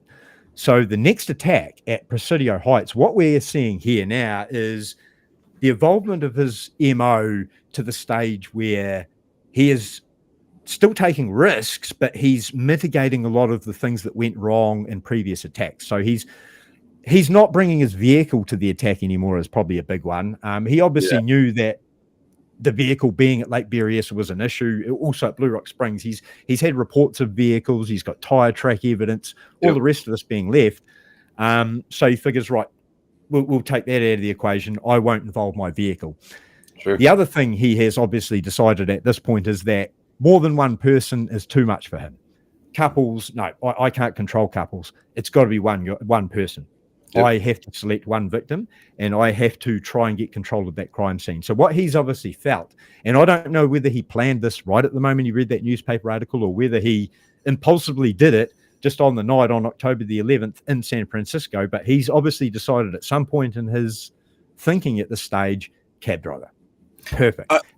So going on Craig's theory of, reaction to media articles, you have that rash of cab robberies in SF. So it's like, it's very easy for him to slide into something. Hey, these are already ongoing, take his wallet, take his keys, like a robbery, I guess, in terms of Zodiac. Obviously he hasn't really taken much in terms of trophies up until this point. So it kind of navigates himself and, into there. And then, of course, my theory, the spitting image of the Ray Davis crime. Yeah. You know what I mean? I was just about to bring that up too, Ross, about how he could also have either drawn from either personal experience or having seen reporting of that particular crime, because the parallels between Stein and Davis, they're hard to ignore, aren't they? They're impossible to ignore, in my opinion. Agreed. So there's that factor as well. He and knowing that he was, as you say, influenced so strongly by the media and what was going on around him, it just makes sense to think that. So basically, he's done this, and also there's the gunshot issues as well. I mean, he used a knife at Berryessa. Obviously, he's always conscious of the gun sounds, and what we see at Presidio Heights is we now have a gunshot that is contained within a vehicle. And this again, to me, I just want to bring up something here with that. Now, a lot of people wonder why the Zodiac may have moved a block forward from Maple Street to Washington and Cherry. I'm going to give my assessment of this and give just a little simple explanation for why that may have happened. Now, just consider for a moment the weapon, the gunshot in that taxi cab. Just freeze that moment in time to that gunshot. Gunshots are pretty loud, guys. There's a good reason we wear earmuffs on the range, and that's in an open environment, right? They're friggin' loud. When you're in a confined environment like that, you can magnify the sound by plenty. Now, when a sound is produced, those sound waves, what happens that there's three different things basically that happens to sound waves when they hit a surface, right? They either deflect off that surface, they become absorbed by that surface, or they do a combination of both. And reverberate. What the sound does, as you probably know, Ross, what the sound does, what factors into what the sound does are many things, like how close the source of the sound is to the surface, what the sound is, how loud it is. So a gunshot in a taxi cab, enclosed mainly by glass, your windscreens and all the rest of that stuff, a lot of it's going to reflect back into the taxi cab, of course. You have your car doors, which have several layers, which are going to be a bit more porous and absorb a lot more sound. But hell, man, you're going to have a really loud environment in that taxi cab, aren't you? So to me, I think the Zodiac, it makes sense to me that he may have got the taxi cab to Maple and Washington and thought, right, I'm about to shoot this guy in the head. Is everything fine? Oh, hang on a minute. My ears, mate. Haven't got my ear protection in. So what he does is he says, oh, hey, cab driver, do you mind just rolling the block forward a minute? I'd just like you to do that, you know. And while Paul's driving ahead, he just gets a bit of ear protection in there. And that, to me, is a nice, easy way to explain that. And then he's all ready to pop a bullet in Paul's head without getting that sound disorientating him, because believe me, it does. When you fire a weapon in an enclosed area like that, it's not good for your freaking equilibrium, mate. It really isn't. And he probably knew that from firing his weapon at previous crime scenes. Yeah. And another thing I just want to quickly say here is that, remember Mike Mougeot saying that he thought the gun had a silencer on it? So I was going to bring this up. I'm glad you came back to it. See where I'm coming from here? Mike's sitting in an enclosed vehicle where a gun is being shot at him. And that first shot, he might, you know, get a bit of drawback from it. But because he's got no ear protection, this gun's right at him. And he's inside a car with that sound reverberating back at him, except for the window down, which isn't going to stop much sound, to be honest with you. No wonder he thought the bloody weapon had a silencer on it, because his sound is completely munted after that.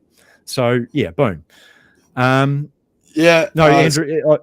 sorry. Yeah, I see that. I want to do a little bit more, because I really like your theory, but I also think there's a lot of minutia at the Maple thing. Like, so of course, there's my theory. After the Davis crime, the assailant steals the taxi and drives it north. So I always thought that, like, stopping at Maple and then the further north motion, it could be another nod to Davis. The other thing that I thought you were going to say before you got to ear protection was, if you've been to Maple, and this is the only canonical that I've been to, there's more of that brick fence wall and gate and outcropping. So before you got to the ear protection, what I was thinking maybe is, when he got a look of the whole, it's kind of that, if you want to call it a cul-de-sac or a dead end. As I recall, don't know how many pictures I actually took of that, but I definitely took pictures of Maple facing north. Maybe he didn't like the look of all that brick. Like, hey, the gunshot here is going to, like you said, reverberate or echo more off of this brick fence, and maybe make a louder, echo, But then there's also the Grinnell theory, which are the bruises on Paul Stine's ribs. So that got me thinking, if the attack somehow did start at Maple and he jerked the brake, hit his chest on the wheel. So it could be any one of those three things, or all of them. And that's the baffling thing. Yeah. You brought this up. That's the baffling enigma of Presidio Heights. Yeah. Take your pick, mate. I've seen dozens and dozens of very viable reasons for why that could be the case. Most people say a walker. I wanted to put out there that I haven't seen before, basically. I haven't seen anyone mitigate that movement of the taxi cab with that before. And Drew's point here, windows closed, contact wearing gun, people have told me that he wouldn't suffer great damage. I thought it would be deafening. I mean, it wouldn't be extreme, don't get me wrong. It's not like he's going to be walking around like a freaking, like he's lost his entire sense of being, disoriented. It's more, he's going to be a bit disoriented, and he's going to get a ringing in his ears more than anything. I know that's from my experience.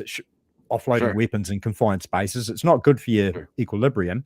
And the thing is that he might work in an environment like mining or construction or merchant mariners, where the environment is loud and his hearing's a bit shot anyway, so it wouldn't matter. 100%, so 100%. I could be completely wrong with that, and I'll be the first to admit it. It's just what I believe might possibly have happened. I know if I was a killer, that's what I'd do. Yeah, I like it a lot. And most people have said the obvious answers, which is like a passerby, a jogger, a runner, a dog walker. all of those things. And, as I just said, all of them could be true. It could be the fact that he sees a dog walker, starts to know, that takes his attention up off of what's going on inside the cab, starts to notice. Actually, you know what? I would have to verify if the brick fence, what year the brick that I saw was built, because if it wasn't there in '69, it's obviously irrelevant. But then he realizes, oh man, this is all a brick outcropping, whereas further up Washington Presidio, it's just open street. So you know what I mean. And then it could be more than one factor, as we said. But I really like where you're going with it, though. I really like where you're going with it. Absolutely. No, and as I say, it's just another thing to throw into the equation. I'm not claiming to be right. It's just a just an idea and a theory. And like I've never shot someone in a taxi cab before, so I can't say from personal experience. Just from you haven't? Well, here, let me take it away then. I'm not promising anything in the future or anything. No, just kidding, guys.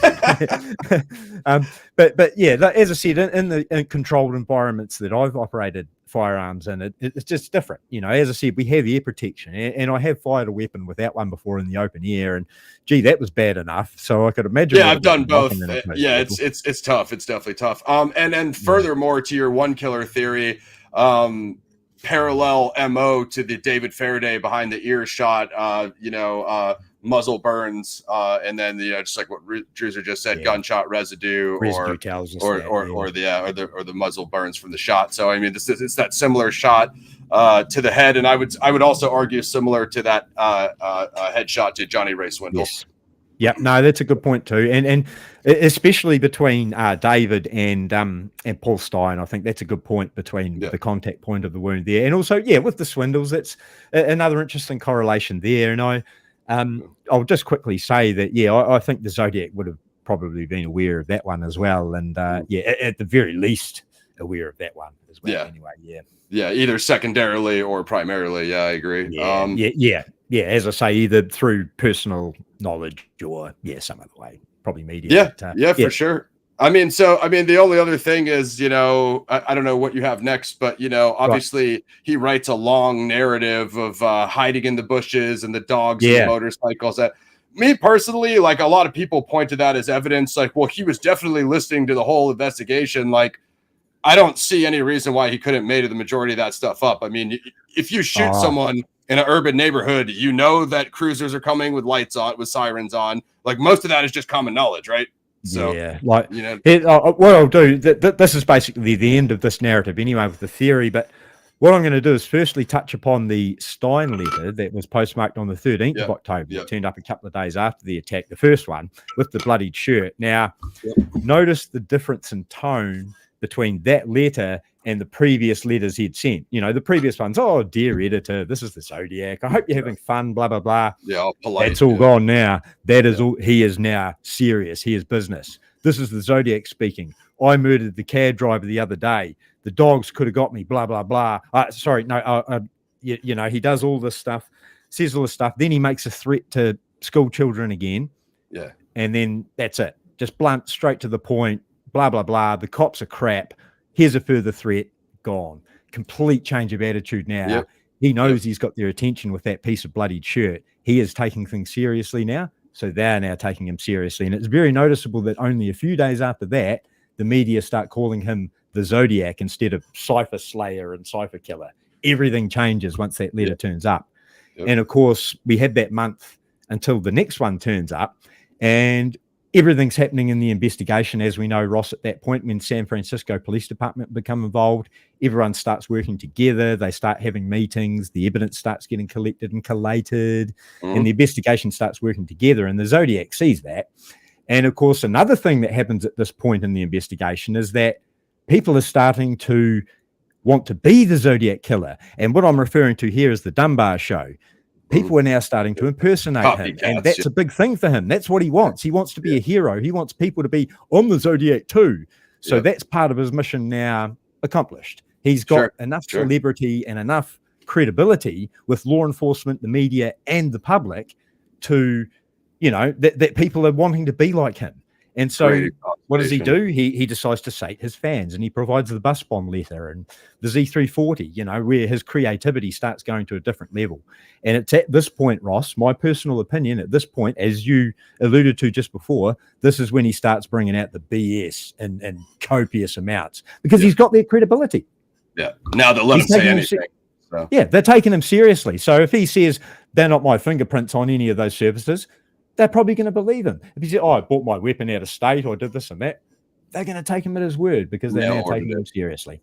Now some of that does track that I could see, like, absolutely. I'd hate to say this, but to be a serial killer who's going to publicly claim your crimes and call law enforcement on yourself, you would have to have some foresight to not clearly like go to the gun store right next to your house and broadcast your face all over town. So again, it gets wishy-washy, as you said, but I like, him ordering the guns out of state or something, like, I think that would make sense, because he wouldn't have to do it, but it would make a lot more sense than just. Absolutely, Ross. Yeah, no, and that specific instance, absolutely. And I was basically paraphrasing the letter without, you know what I mean. And the thing is with that letter is it's quite likely that there is a mixture of truth and lies in there, mostly lies. Yeah. Because that's serial killers, mate. Serial killers are all about manipulation, domination, and control. It's in their best interests to try and get law enforcement to think what they want them to think, not what the investigation should be going down. And that's what 100%. His job from that point was to try and throw everyone off track, hence the Z340. How many of hours have we spent on the Z340, in 50 odd years? And the solution, I've got the utmost respect for Dave, Yarl, and Sam for all the work they put into that. Yeah. And we've learned a lot about it in the process. But the solution itself, what a piss take. It didn't glean actual details of the killer or even the crimes of any. Once again, it just seems to be a bit of it's a response to the TV show, as you said. And, a response to the gas chamber comment. So that's all it really is. It's just kind of 100%. He was so happy that people were trying to mock him and be him that he thought he'd write about it in the cipher. That wasn't me in the, in that show. But hey, thanks for pretending to be me, because that's what I want. I want people to think, oh, the Zodiac's this big supervillain. And look how many hoax letters and false confessions we've had over the years. Yep. It was pretty successful, wasn't it? 100%. So, do we know he didn't shoot Stein while he's getting out of the car? Well, I believe, correct me if I'm wrong, Dion, the Robbins kids witnessed the flare of the muzzle. So no, they didn't actually see the gunshot itself. They only observed Zodiac in the front seat messing with the body and cutting using a piece of shirt, which they thought was a rag, to wipe down the dash and so forth, and then proceed to get out of the vehicle and move around. They didn't actually hear or see the gunshot itself. Yeah. Okay. There was a report that night of some man running into the park. Either that was him or that's what inspired. I think that's what inspired his story. I mean, that's what it sounds like. You know what I mean? Yeah, it does. Yeah. I was hiding in the bushes, listening to them all from 10 feet away. I don't think so, buddy. Yeah, no, I don't think so either. Just quietly, I think he was long gone. But yeah, as I say, he wants you to think what he wants you to think. Here's something I don't know if I've asked you before. The ejection of the shell into the passenger side wheel well suggests that the Zodiac was in the passenger seat when he shot him. I don't know that to be the case, though, because doesn't it just eject to the right regardless? So if it could deflect off surfaces. The thing is, with an ejecting shell case, it can be a little bit misleading sometimes, because shell casings, when they eject, can do anything. It's a bit random and unpredictable. But if it, say, ejects out and hits the roof or hits a surface and then pings off and goes, like when you're in an enclosed vehicle like that, you can play pinball with the bloody thing, basically. Well, it's not like that. It's not going to ping out. But yeah, as I said, it could deflect off Paul. It could do a number of things. So it doesn't necessarily point to where Zodiac was sitting to me. But yeah, that's what I was thinking. Yeah. At the end of the day, like this is one of the only instances of the official police decree that I disagree with, and I'll state this publicly because I think you guys know how I feel about this.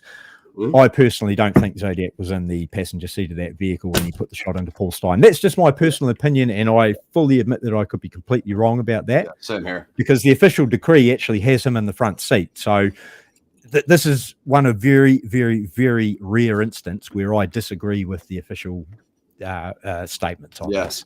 I think he was in the back seat, but I could be wrong. No, that's what's so interesting. So the official decree, Dave Peterson, I think the first article, reports that he's in the passenger seat. So it comes through the media, and then obviously, not to say that it's gospel or canon, but Dave Fincher has him sitting in the back in the film, which Dave supposedly meticulously went over the files and stuff. That could be cinematic license too, Yeah. Ross. And I know he was very stringent with how he did Lake Berryessa, because Brian Hartnell did say that he was very particular about the scene details, but we didn't hear the same narrative out of Presidio Heights. So he may have taken cinematic license with Zodiac being in the back seat there. As I said, I haven't seen the police reports that specifically say where he was. And as I said, there's evidence that, he was in the front seat, which is fine. And I fully understand that. But to me, the behavioral side of things doesn't jibe here. What he's basically doing by sitting in the passenger seat and not in the back is he is giving away control of that crime scene, because he's now in Paul's peripheral vision. If he's behind Paul, I agree.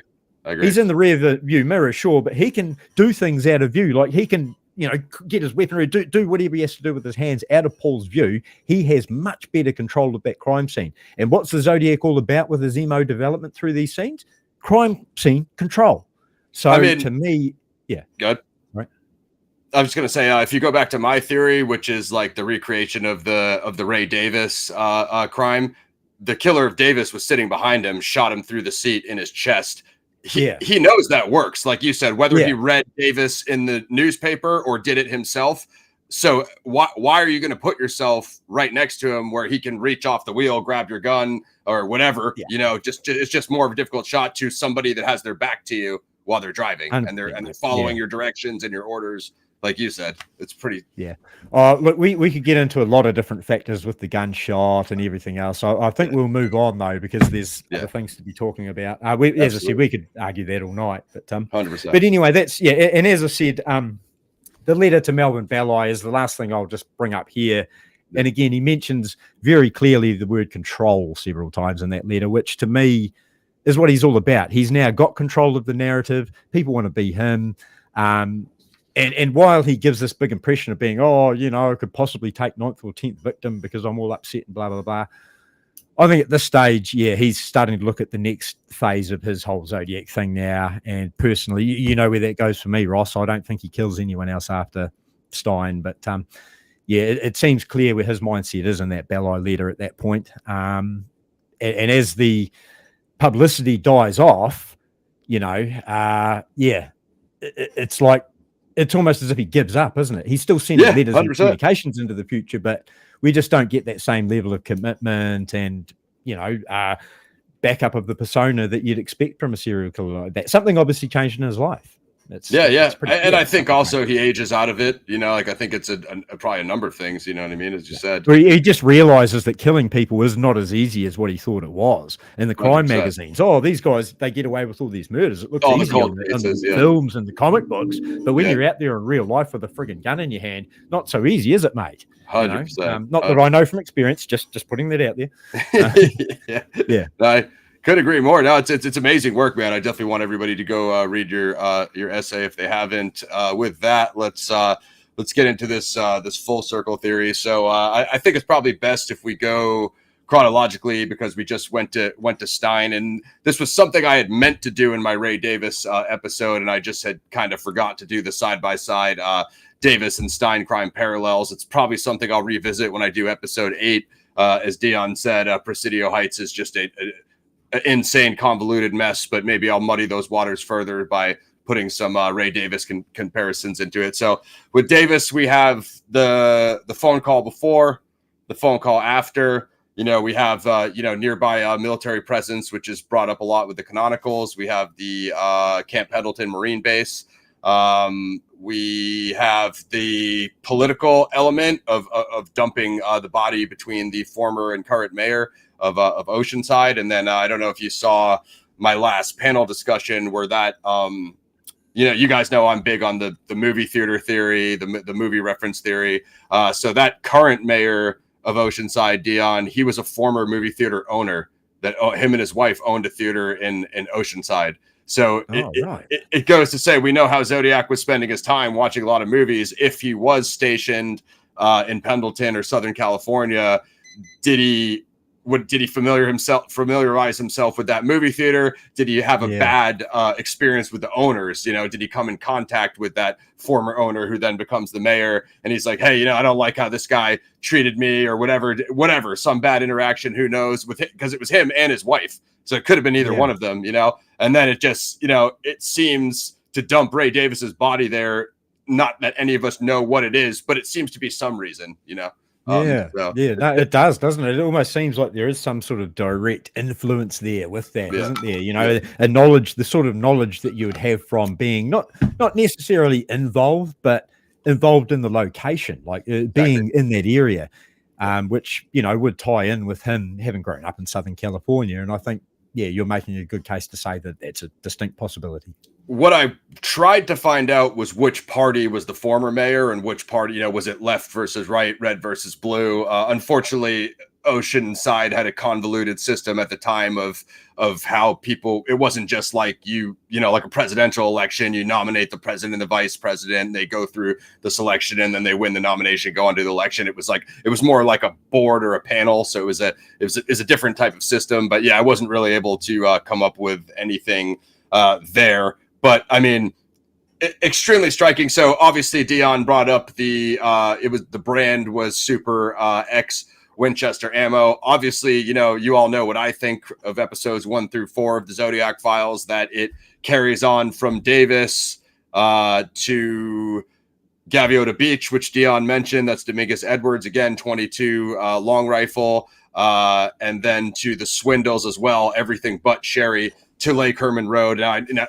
Dion's point stands, it is a common form of ammunition, but what he didn't mention was Blue Rock Springs is also 9mm Super X ammo. So he likes it enough to buy it in 2 calibers. He buys it in the long 22 long rifle for Lake Herman Road, and then he buys it in 9mm for Blue Rock Springs. Just to quickly, Ross, I noticed a comment before asking about which weapon was used at Presidio Heights, and it was suggested that it was a Luger. According to the Department of Justice 1971 report, they believe that weapon was possibly a 9mm Browning, a new model Browning. Just wanted to clarify that. And also, ballistics didn't match between BRS and Presidio Heights anyway. No, ballistics did not match across any of the canonical scenes. So it's like different firearms at every scene, which is which they tested Lake Herman, I think, was against the Swindles. They tested against one of the no, it was against Gaviota, I think, because it was the Swindles, because I believe, did Vallejo approach Oceanside, or did Oceanside approach one of them approached the other anyway and said, we've got some similarities in our cases. And I'm pretty sure there's a report that stated they did do a ballistics check on that. Pretty sure. I'll see if I can fish that report out. Yeah, for sure. I agree with Drewzer's point there's some disagreement of if he attempted this headshot, because it would be nearly impossible to miss from the back seat. But the thing is, if he did do this sort of random warning shot, like maybe like he put the barrel right by his head and shot through the windshield, that bespeaks Lake Herman Road, the couple shots into the window and the shot into the top of the Rambler. So he does have an affinity for in my sense, that's fear, that's humiliation. Like, hey, I got the gun and I just fired it right next to your head. I'm obviously willing to use it. You know what I mean? And I think at Lake Herman Road, it was more like, get that darn window down than anything. But that's a good point though from Drew's. And you could, if you believe that Zodiac was in the front seat, and I'm not saying that idea is wrong. In fact, I fully defer that that's the likely scenario, even though I don't believe in it. That is another piece of MO development saying, right, this could be something that is an improvement on what happened in 62, or maybe I can get control of the scene better from here, or what have you. 100%. So I mean, that's there's not that, unfortunately there's not that much on Davis, because it's a much of a smaller thing as opposed to Presidio Heights, which is a much more expansive, multi-layered, kind of situation due to Toschi, Armstrong, SFPD, and of course it being the 4th canonical of the Zodiac Killer, which, as Dion just covered, it's sort of this long rampage, never mind a massive media campaign. But I do find it telling with those 2 phone calls, Dion, that seemingly matches the Blue Rock Springs MO, the Lake Berryessa MO, calling Napa Sheriff's Department, talking to Slate. So I definitely, I don't know. People have argued with me on that, but I just think, like, dude, to go say, like, I'm going to pull something here in Oceanside you'll never figure out, and then do it again. And then actually the second phone call is, next time I'm going to get me a bus driver. It almost bespeaks school children are nice targets as the kiddies come bouncing out. I'm going to shoot out the tire. So the bus bomb diagram, clearly an affinity for bus threats. It seems to track with the pattern. Again, nothing's concrete, but as you said, similar verbiage. Absolutely not. But there's some of the verbiage there. This is what I mean before about it's impossible to ignore the connections, because that's one heck of a coincidence for both killers to mention the same thing. And as I've said to you before, Ross, I think that he was at least influenced by this crime. It seems to me that he certainly knew a lot of the detail of it, and there's a good 100%. Possibility that he knew that from having been in that area at the time, because there wasn't a lot of publicity about that crime in San Francisco around 1969. So where else would he have picked it up from? He would have had to have just about been down there at that time. And I just want to quickly say, Andrew Drews has made the point again, when you're in the back seat, you could be noticed in the mirror. And I did actually bring that up during the chat there, where, yes, he would have been noticed in the back seat, absolutely, but a lot of the activity he could have gotten up to with his hands, he could have kept behind the seat and not be seen what he was doing. Whereas when he is in the front seat, his hands are visible on a peripheral level from where Paul is. In the jacket and so forth. And that's what I mean about being behind Paul in the back seat. And as I said, I'll say it again. I'll say it till the cows come home. I could be completely wrong, but that's just my opinion based off my interpretation of the evidence, of the behavioral psychological side of things, and the whole fact of control of the crime scene. So the only way I can get around the front seat passenger thing is basically like opening the door and just sitting down in it right away, and then he's like, hey, I don't want you sitting in the front. Well, I got this in my jacket, start driving to Maple, like if he drew on him right away, there's really nothing he can do. He's got to do what he says. Absolutely. Yeah, no, he could have easily barged his way in there. And the other possibility, of course, is that Paul Stein knew him. And I'm not going to sit here trying to discredit that, because I couldn't prove anything either way. But if Paul did know his victim, and it's been said that he would only really let people sit in the front seat that he did know, it's quite possible it happened that way as well. Or, as you say, he could have forced his way in there and just says, right, drive. He's got his weapon here and drive, kind of thing. The interesting thing. Why would he put his meter on in that case, though? If I was Paul, I'd be like, but unless Zodiac demanded, turn the meter on so it doesn't dodge. That's what I was going to say. So it's like there's so many things, there's no way to know. The interesting thing of Davis is, of course, is that Dance with the Dead book that is left in the front. It's like the most ominous thing ever. It's like probably just a book Davis was reading on it, on his off time, but it's another, The Most Dangerous Game, right? It kind of like fits in the whole history, literature, whatever thing, whodunit kind of murder mystery. So it's totally random, but it's just one of those kind of random wild cards we get dealt. But yeah, I think Druser was right on. If we move to 63, of course, Dominguez Edwards, the spinning image of Lake Berryessa, and I think these two are probably the closest links. I like Swindles a lot. I have Swindles up there, but you could take it or leave it. I think it does seem to fit in there. Male female couple near Valentine's Day. 22 long. So there's some good stuff there, but of course you don't have anything that perfectly the closest thing maybe you would say is Lake Herman Road to that, 22 long male female couple in the winter. That's probably the best you could do. But not to mention sorry, mate. Yeah. Go ahead. Not to mention Detective Bill Baker. He strongly believed that there was a connection between those cases, and I know there was a ballistic connection between the same type of ammunition, but he gave me the impression that there was a little bit more to it than that. So there's that as well. Yeah. So it wasn't just Baker. So Baker comes on, I think 70, 71. I'd have to pull up my notes. He comes on early 70s. Or actually, wait. Did he come on way later? I don't know. He came on later. Of course, there's Carpenter, there's Webster, and then of course, J.B. Averett, PhD, who actually knew Bobby Domingos. So basically, I think there was a press release in 1972. I think So yeah, that was, I think, when Bill Baker, around the time he may have been coming into that. Don't quote me exclusively on that, but I'm pretty sure he instigated that press statement in 72 about the information about those crimes. Yeah, sure. And the wording of the press release is, several strong similarities and strong links to the Zodiac that we were unable to release at this time. I was really hoping that between 72 and 2026 that something of that would be released in that time, but it never happened. And the other problem in the press release, Beeson and I went over this on his channel, is the continual use of him. They kept saying he was in the area at this time, him, and the insinuation is that Arthur Lee Allen, we all know the Netflix Abomination, which came out recently, they made such a big deal about him being in a Atascadero, which they, really tried hard to make you think is super near Tahigas Beach and Gaviota Beach, which it really isn't, but you guys have seen me talk about that before. So it's like, once the Allen thing goes away, like Dion was saying, you never hear about this press release ever. You don't hear about him. You don't hear about him in the area. You don't hear about several strong similarities. This never gets brought up again by Santa Barbara Sheriff's Department, which is frustrating. But and of course, in 72, that's when Allen became a square focus, and they had the search warrant on his trailer and everything else. So they said him living in the area, which obviously seems to insinuate Allen. But of course, again, Super X, sometimes I call it Winchester. Zodiac calls it Western. Obviously, the companies are bought out, so you can find boxes or both. It seemed that Zodiac had or actually, did he use both? I think he wrote brand and type, right? And he said Winchester.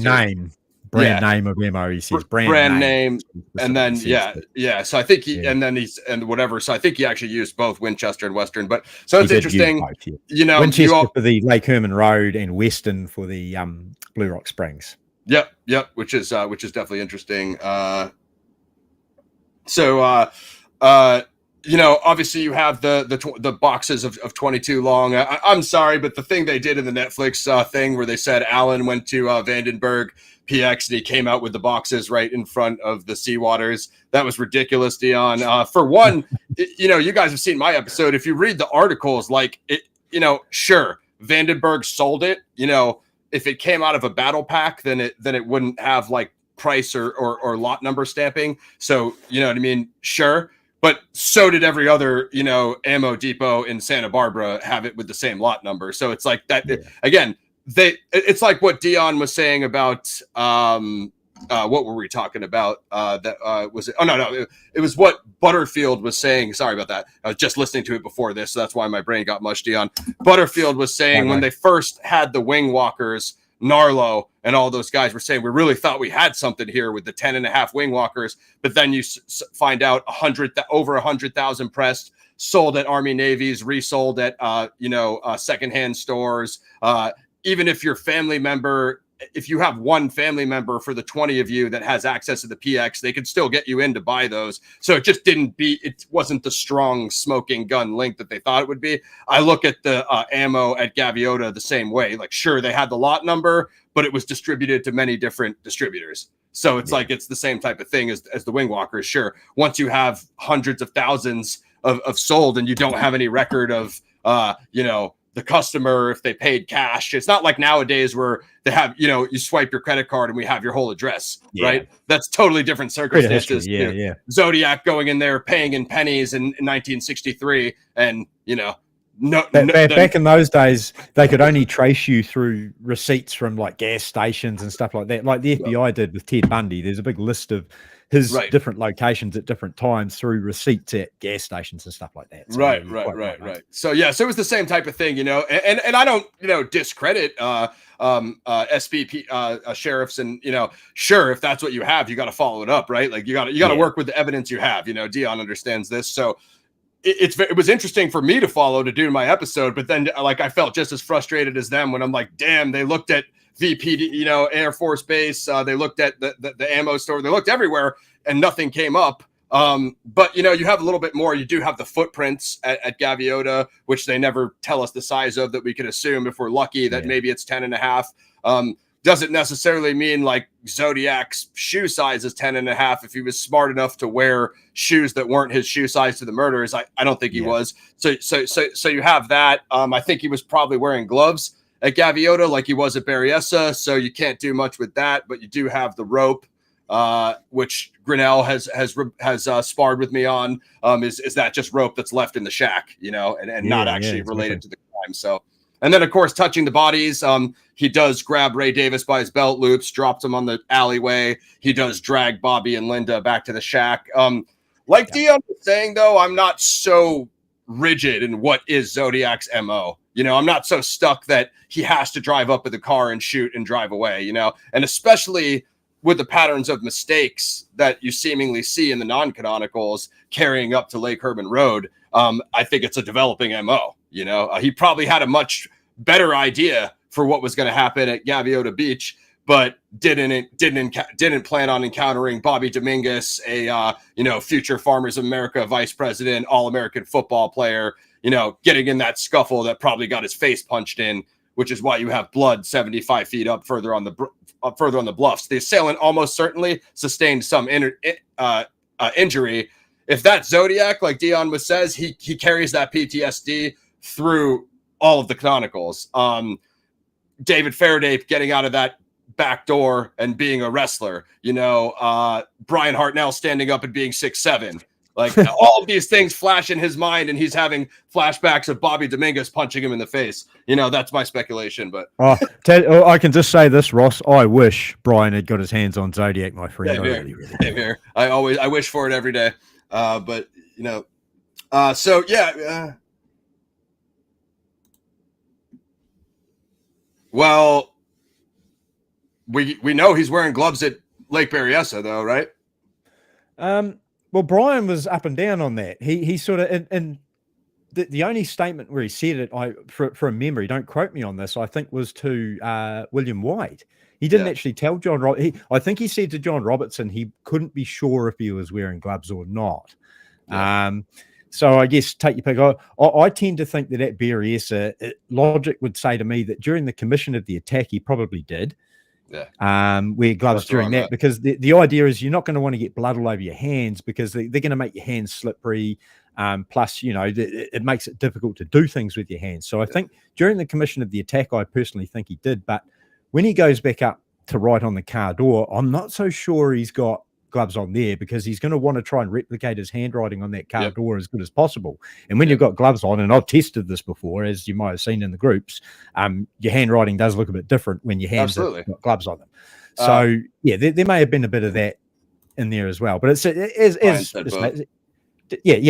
said, Drew, he did sort of mention to one guy, yes, he was wearing gloves, and then to another guy, I don't think he was, so it's again, it's so difficult to reconcile all these statements, and we've just got to try and use a little bit of common sense with things, which again is difficult to do that. Status of latent prints on the door, Dion? The car door at Lake Berryessa? Yeah, Carmen Good. What all we know really is that Napa Police Department found, more than 40 latent fingerprints on the car door, the phone booth, and on that green bottle that was on the way to and from the scene.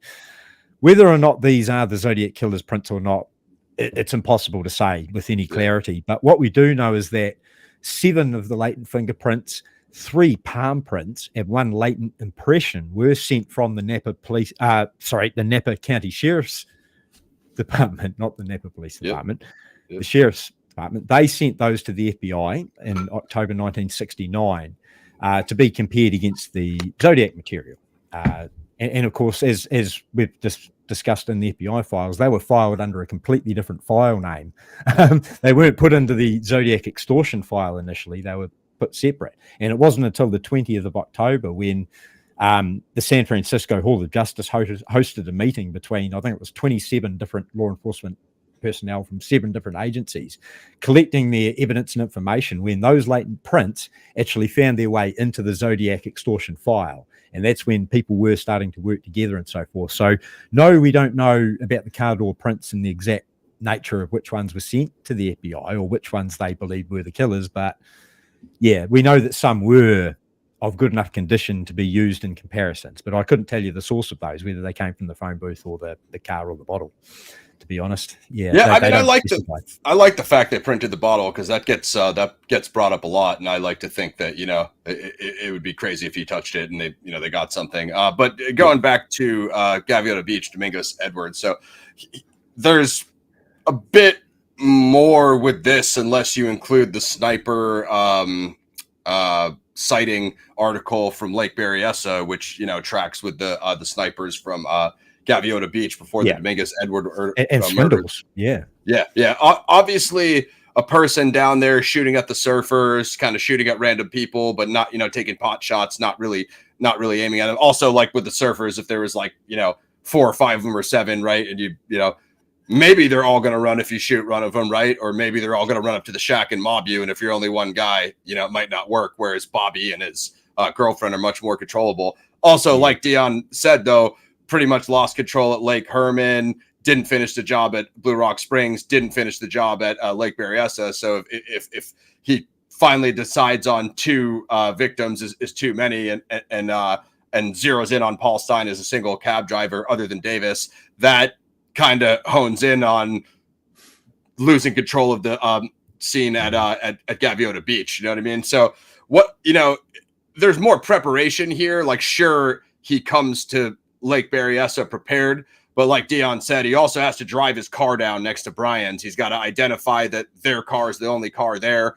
so no other witnesses are within range, you know, not including the 3 sunbathers, not including Rayfield and his son. And that's something we didn't actually get to, was the Rayfield and Lurker sightings, which may have influenced his decision not to use a vehicle at the future. 100%, you know. And so it's a little bit different here at Gaviota, because you got to walk down the bluff, you know, it's down there on that isolated beach.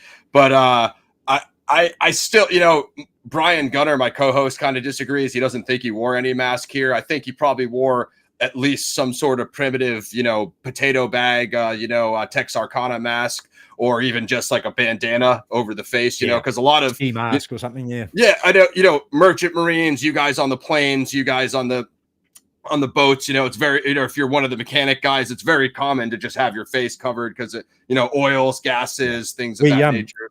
We used to wear things, what we call here in New Zealand, balaclavas, which is basically like a ski mask. It's a full head wear with your eyes and mouth available. And when you're out in the cold, like we get pretty cold over here in New Zealand, and it's essential wear for over here when you're out in the workforce, basically, is a balaclava. So, a working man's balaclava, and the balaclava also is very popular in, you know, special operations under the headgear. So I mean, assuming that, you know, I don't take Zodiac as a Ted Braden, so to speak, but you know, you could go that route with it. I tend to defer with what, you know, even though I agree with Kenneth Maines on Sherry Joe Bates, as you guys have all seen on the Discord, I tend to disagree with him at Gaviota, because his whole thing was like cutting them off and dead ending them at the mouth of the creek head. But if that's the case, like, you guys seen the pictures on my post, and you've seen the video footage in my episode. Good stuff. I think that's Holly driving by. Hi, Holly. How are you, mate? Good to see you.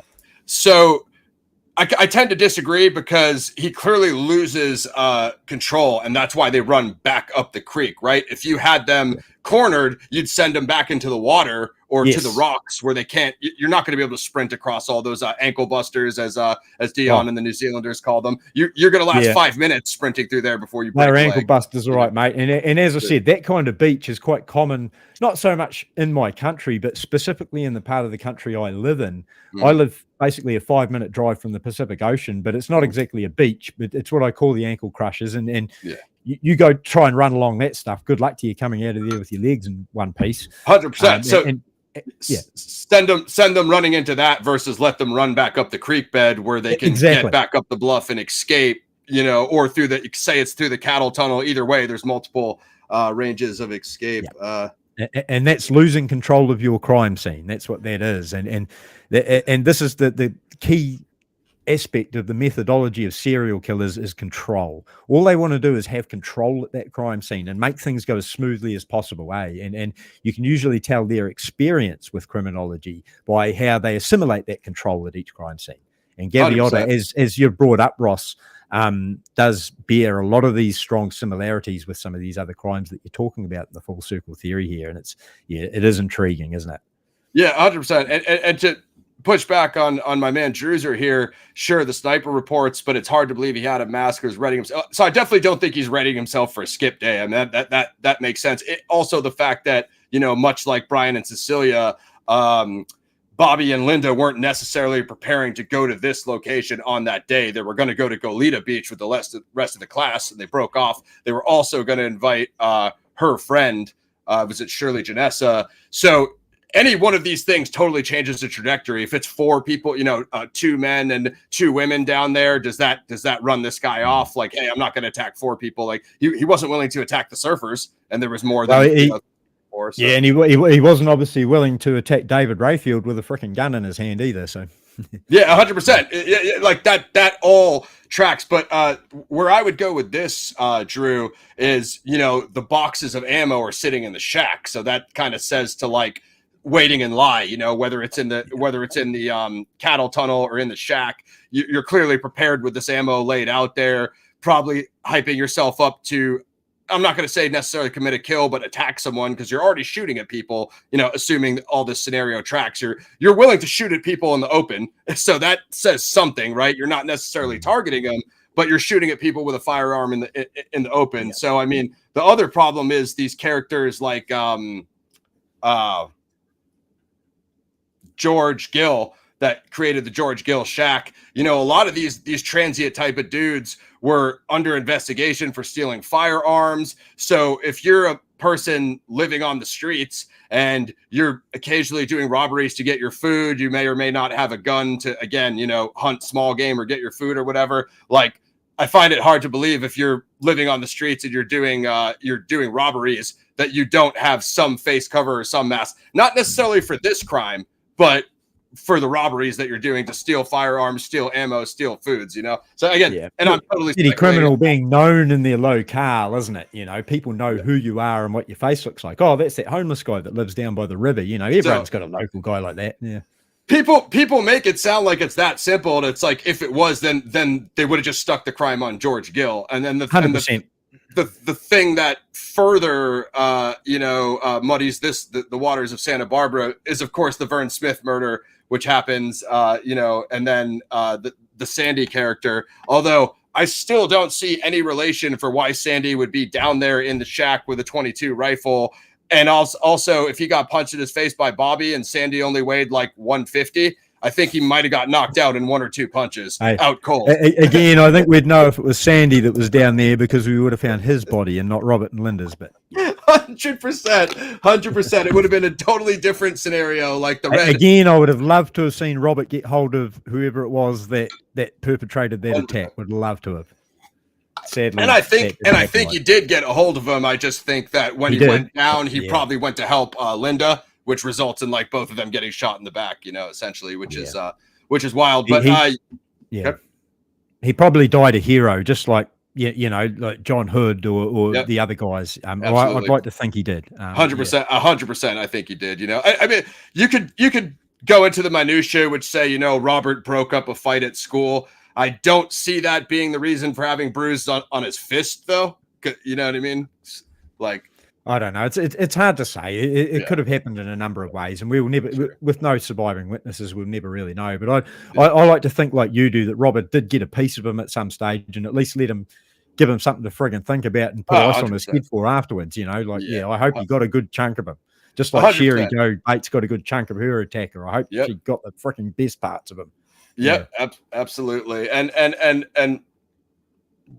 finally, the fact that, when people say there's no way Santa Barbara Gaviota could be Zodiac because he didn't claim it. Well, if he got punched in his face, I don't think he's going to bring up, okay. Like he killed him, got what he wants, so to speak. But as far as like aiming for that 100% control that, Dion was referring to in the canonicals, I don't think Zodiac ever brings up where he had an automatic rifle and an unarmed victim, punched him in the face and knocked him down, which seems to be the case. So I don't think he ever brings that up, Honestly, I don't think he's going to claim one of these pre-canons. And one of the reasons maybe he won't is that he's made mistakes at these Yeah. previous crime Yep. scenes. And if That's he where I'm admits at. to those as the Zodiac, they may point to him. Like he may have a direct True. link between himself and Robert and Linda or the Sure. Swindles or any of the other victims. And he may Yeah. have that consciously in his mind. Right, I'm going to be the Zodiac, not the killer of these guys. And it's going to look like a completely different person and persona that has 100%. performed these actions. Sort of 100%. thing, yeah. That's the best answer that you could possibly give on that. But yeah, like I said, Swindles is super interesting. I think, you know, if he brings the automatic 22 rifle, the interesting thing about it is like taking those shots on the top of the bluff and then just running away with having the rifle. You got to assume that he threw it in the trunk or in the car and drove away from there, because you would have to think so, because you know reading the report, it was an actual rifle that was used, not a handgun. Yeah. I think it was a Remington 500. And I actually went on YouTube and had a look at these rifles in action. They look like quite nice things to have a bit of a ping with, but obviously not for killing people. So, you know, when you've got a rifle in your hands, you have a mobility thing when you're away from the source of transport. So I don't think his car would have been too far away from where he was. But again, it's hard to say. We don't know the exact circumstances of the killer, but he's obviously been mobile. He's moved down to where he shot Johnny and Joyce and put more bullets into them, you know. So yeah, it's hard to say how he would have gotten away like that. And what's interesting too is their investigation of 40 frogmen skin divers that searched the bay. You think the obvious thing is if it's a one-off, throw the firearm in the water. You know, it's going to wash your prints. It might get washed away. It might never be found. Even if it is found, it's going to be hard to link it to a suspect. Yet keeps it, you know, the fact that you want to hold on to it. It's almost like a sentimental trophy. You know, like you want to keep the firearm as a reminder that you pulled off the thrill kill and got away. You know what I mean? So, but in saying that, it is actually more common for killers to discard their weapon, and usually into a body of water, because it's just going to go and go bye-bye, basically. And there's a good case to be made that the Zodiac killer was doing that as well. We'll never know. And whether the Swindles killer did that or not, I'm not sure. But you do raise a good point about the familiarity and the what would you call it, the sentimental value of a weapon that you've 100%. used to do something with, being able to handle that weapon again and relive the moment. And that's another thing that killers love doing. And if you're talking about a serial killer with the Swindles, which, let's be honest here, if that's the only time that particular killer has ever killed anyone, I'd be damn surprised. I think this could be very true, because a lot of the serial killers use different weapons. A lot of them would get rid of their weapons. I know Thomas Dillon, the Ohio serial killer, he was actually traced back in court through one of the rifles that he sold to a gun dealer who recognized a sketch of him, sort of thing, you know. So yeah, some of them get rid of them by selling them, others dump them. It's 100%. And that's, you know, again, I've kind of raised it before, but like, okay, I mean, Zodiac gets the limelight, right, because of the canonicals and the big you know, the biggest unsolved case in US history, if you want to put it that way. But it's so similar. Swindles in Santa Barbara is so similar that I got to think like, okay, if it's not Zodiac, then I'd have to say a similar MO thrill killer operating in Southern California. That's got to be in consideration for Bobby and Linda and Johnny Ray and Joyce Swindle, because it's just so similar. You know what I mean? They're not that close. They're about 3.5 to 4 hours away. But, you know, then again, you do have Ray Davis, who's only slightly north in Oceanside. It's interesting that that's Oceanside, and the Swindles is actually the beach town of Ocean Beach. You know, very similar name. That Riverside, again, you could throw the water, as the movie puts it, water sacrifice connection in that. I've put less and less stake into Sherry Joe just because I think it's slowly unraveling. The hoax letters don't appear to be it. We haven't brought up yet the Richard Green announcement of the article that Anti-Squid Justice posted, that he said he linked the 3 Bates Had to Die letters to the hoaxer kid, the disgruntled teen. So I'll just pipe in here for a moment with that, Ross. One thing with that announcement, they didn't actually find a forensic link between the actual Had to Die letters. This was a link between the 2016 letter So there's still no forensic link between the original letters themselves. It was mainly they wanted to know who wrote the 2016 hoax letter admitting to writing these letters, and that's the DNA that they are talking about. Just to clarify that, yeah. Sure. But just to also expand on the point about these different killers operating at different times, as we know, in the 1970s, serial killers became a big phenomenon. They took off. You know, we had a massive problem in the United States with serial killers in the 70s. And the thing is, in the 1960s, it wasn't as prevalent, but that's because I don't think the publicity around them was as prevalent. We still had a lot of crazy people running around in California, but the term serial killer hadn't even been coined by that point. Right. Zodiac was the bridge between all of these crazies running around in the 60s, not getting any recognition for doing anything, in the 1970s. Now, if you study some serial killer cases from the 1970s, the similarities between some of these guys are just striking. But they're completely different people, but they've got so many similarities and points of comparison that make you think, gee, they could be the same guy if they were both unsolved cases.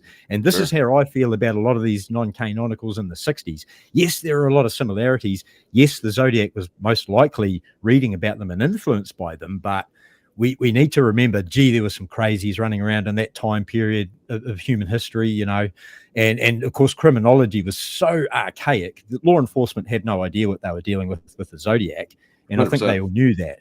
So yeah, just to bring that point to it. Yeah, I mean, Morph brings that up a lot, and again, people think because of how I started my series that I'm like super invested in this narrative, which I'm really not. I'm perfectly fine with any single one of these non-canonicals getting knocked off and having an answer and being like, okay, that's not Zodiac, great, let's focus on the canonicals. Like I can quite easily move on, guys.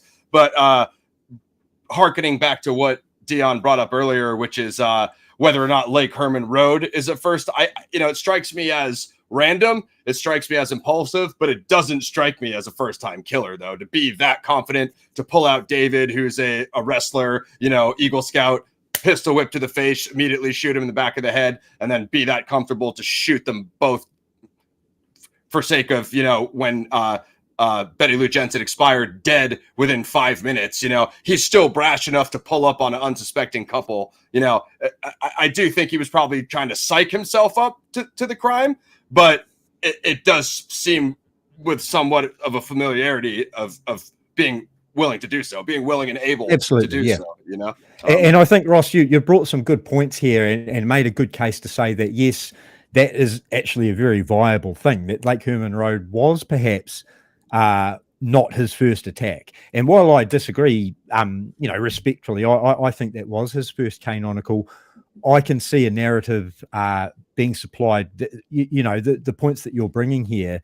It can't be ruled out. Absolutely can't be ruled out. And I acknowledge that and do actually, keep an open mind to it, even though I hold a different sort of point of view on that. So 100%. Yeah. And I can see yours as well. Like you brought up great points in the one killer, I just kind of see, like, I think like you have your side and then where like the full circle and the one killer theory mesh, it's like having that experience under his belt and being willing to push it further to now I'm going to go for the media campaign. Now I'm going to add the ciphers, adding those little layers, like Dion said, that create the, sensationalized, kind of spectacle. You know what I mean? Yeah. I see. Druza made a comment there about the lab guy did not specify that they got anything off the 66, 67 letters. Yeah. The Riverside material. And no, they didn't. What they did actually find a latent fingerprint on one of those letters. Interesting. And the thing is that they, and I've seen it suggested before, and I fully agree that ninhydrin was used on those communications. And the great thing about ninhydrin is that it's a fantastic chemical for lifting latent fingerprints off porous surfaces, and that was what they used back then. Unfortunately, the downside, as we know, of ninhydrin is that it completely and utterly kills any DNA cells present in that sample. So this is probably why we're never going to get any DNA from the Riverside material or the Zodiac communications, because ninhydrin was used on them and it just wiped out all the DNA. So any DNA that comes off those letters has probably gotten on there after the technicians have done their thing with it. And that's an opinion, not a fact, by the way. Just throwing that out there. I mean, I'll go out on some conspiratorial stuff. Like I I'm pretty low on Johns. You know, I used to think Johns was like a little bit higher up there after I watched the movie and blah blah blah. I'm more low on Johns and Lass now because obviously the last announcement that they recovered her, and again that doesn't necessarily mean anything that they recovered her skull and identified it. She could still be. It's just like I don't really like the kidnapping MO for Zodiac, even though he tells us that he's going to make accidents and do all that stupid stuff that he said he's going to do. But, you know, I don't necessarily think that's a hollow threat either. I know me and Dion probably differ on this. Like one thing, the Sacramento freeway murders, like 85. So I do find it interesting that those 3 unreleased Zodiac letters, which Voight says all have some reference to Sacramento, like the DMV letter. I think there's some sort of smoke there. I don't perplex to be the guy who knows what it is, but what it says is maybe if he's not from that area already, Stockton, Sacramento, or maybe he relocates to that area after the canonical crimes. Yeah, I mean, I don't necessarily know that his itch to murder has been scratched, like Dion was saying. Obviously, he's spooked from Presidio Heights. That goes without saying, you know, the whole Falk thing, the composite sketch, blah, blah, blah. But yeah, I don't know. I mean, I still think, you know, he could have just did some random highway stuff, you know, much like Lake Herman Road is totally impulsive. You know, how do we know Zodiac's still not driving around highways with the firearm, you know, see some people with a flat tire? You know, there's a whole lot, much like the Rodriguez Molina thing. That seems a lot more personal. I'm sure you've seen that, Dion 67. But stuff like that, you know, the Sacramento freeway phantom and all that stuff. Like I could see something else happening. You know, I'm not so like Zodiac died or he had terminal illness or he completely, maybe for Jack the Ripper, because it was 1888 and viral infections were more common in that time. For Zodiac, not so much, you know, unless he did have a terminal illness. Yeah, exactly. And if I'm going to look at post-canonical activity, I'm going to adhere to MO development. And when we signed off with Paul Stein, I'd said that he got control of that crime scene by not having his vehicle at the crime scene and by choosing one victim. Yeah. With Kathleen Johns, he's gone backwards. He's got his vehicle being seen all over 100%. The place with this bloody victim. And it's like, that doesn't really adhere to things. And I know people love to go back to the letter saying he was going to change his MO. He was going to change the way he did things, blah, blah, blah. Yeah. I could make a significant case to say that he was talking right through his front bum right there. And to be quite honest, we can read too deeply into these things. When he took credit for Johns, he directly quoted newspaper articles. He didn't provide anything from that scene that 100%. Gave us anything substance. Same with Riverside. He was even less with Riverside. You know? Riverside by that stage, he was living off his reputation rather than his deeds, and he knew that he could do that, and he still does it to this day. Yeah, he just lucked out that RPD bungled the case so badly that pretty much nothing has been announced. How long was, according to like what is known, what she said, the car ride with Johns? It's like 60 minutes or longer. It's like around that. A couple of hours, I think, was the was what she said to the Patterson Police Department. Yeah. So the Zodiac that we know for being at like 2 crime scenes for like 5 minutes or less suddenly gives a victim an over-hour car ride when she can memorize the profile of his face for a couple hours sitting in the passenger seat next to him. I just don't see that as happening. And not only that, but when she got to the police station and pointed to the sketch of the Zodiac killer, and I just want to exemplify this, there's a difference between looking like the sketch and matching the description. Now, the description of the Zodiac is he's around 200 pounds, there or thereabouts. The person in the police reports that Kathleen John says she saw, she reported him as being 150 pounds, and that's significantly lighter than what the descriptions of the Zodiac killer are. And you can tell me he lost 50 pounds in 6 months, but look, no, Zodiac. How many square pegs have we got left to bang into round holes in this case, man? I'm running out of energy, and my hammer's getting thirsty. You know. Yeah. No way Zodiac loses that much weight. And then, of course, later on, she says it's Kane, who's a shorter, smaller, thinner guy, right? The difference between 9 places Kane gets identified in this case. Yeah. Yeah. The difference between Kane and Arthur Lee Allen is what, 100, 150 pounds? So exactly. It's insane. But I think on that note, we go out on, there's been a lot about this Z13 lately. I think, you and I talked about the new solution on Ranch X channel last time. Of course, we brought up Alfred E. Newman. One that I really like, because you guys know I'm a Most Dangerous Game fanboy, is Dangerous Game. I think that's probably what I like second after Alfred E. Newman, and then I guess Jerome has one that he's unveiling next weekend or so that he's been working on. So it's become the latest trend. Yeah, it has, and there's a couple I've seen that have been put through the ringer. One from a while ago, Monique, who you know from the discussion group, came up with Marquis de Sade. I couldn't take you through the systemology of how she did that, but she came up with that. And another one that I saw just not the other day was FKN crack proof.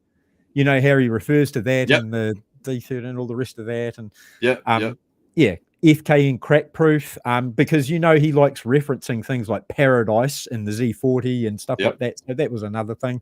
But let's be realistic about that Z13. We're never solving that. Sorry. I really respect people that have a go at it. I really, really do. Yeah. That put a lot of work into it. Don't get me wrong, guys. I'd love to be wrong about that.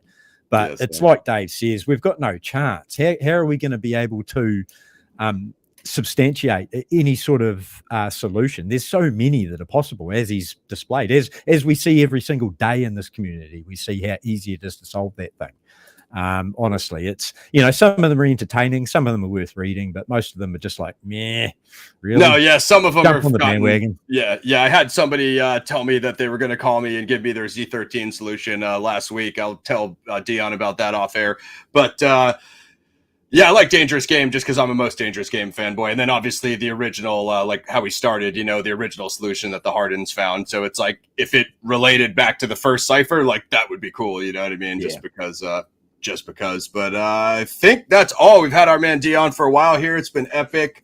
We'll see what Druser said. I think I mentioned this earlier, Ross, the nail in the John story. John Story coffin is that Zodiac reiterated the claim from the paper that the ride lasted for hours. Her car was found near the pickup. So it's definitely good point, Drews. As always, mate.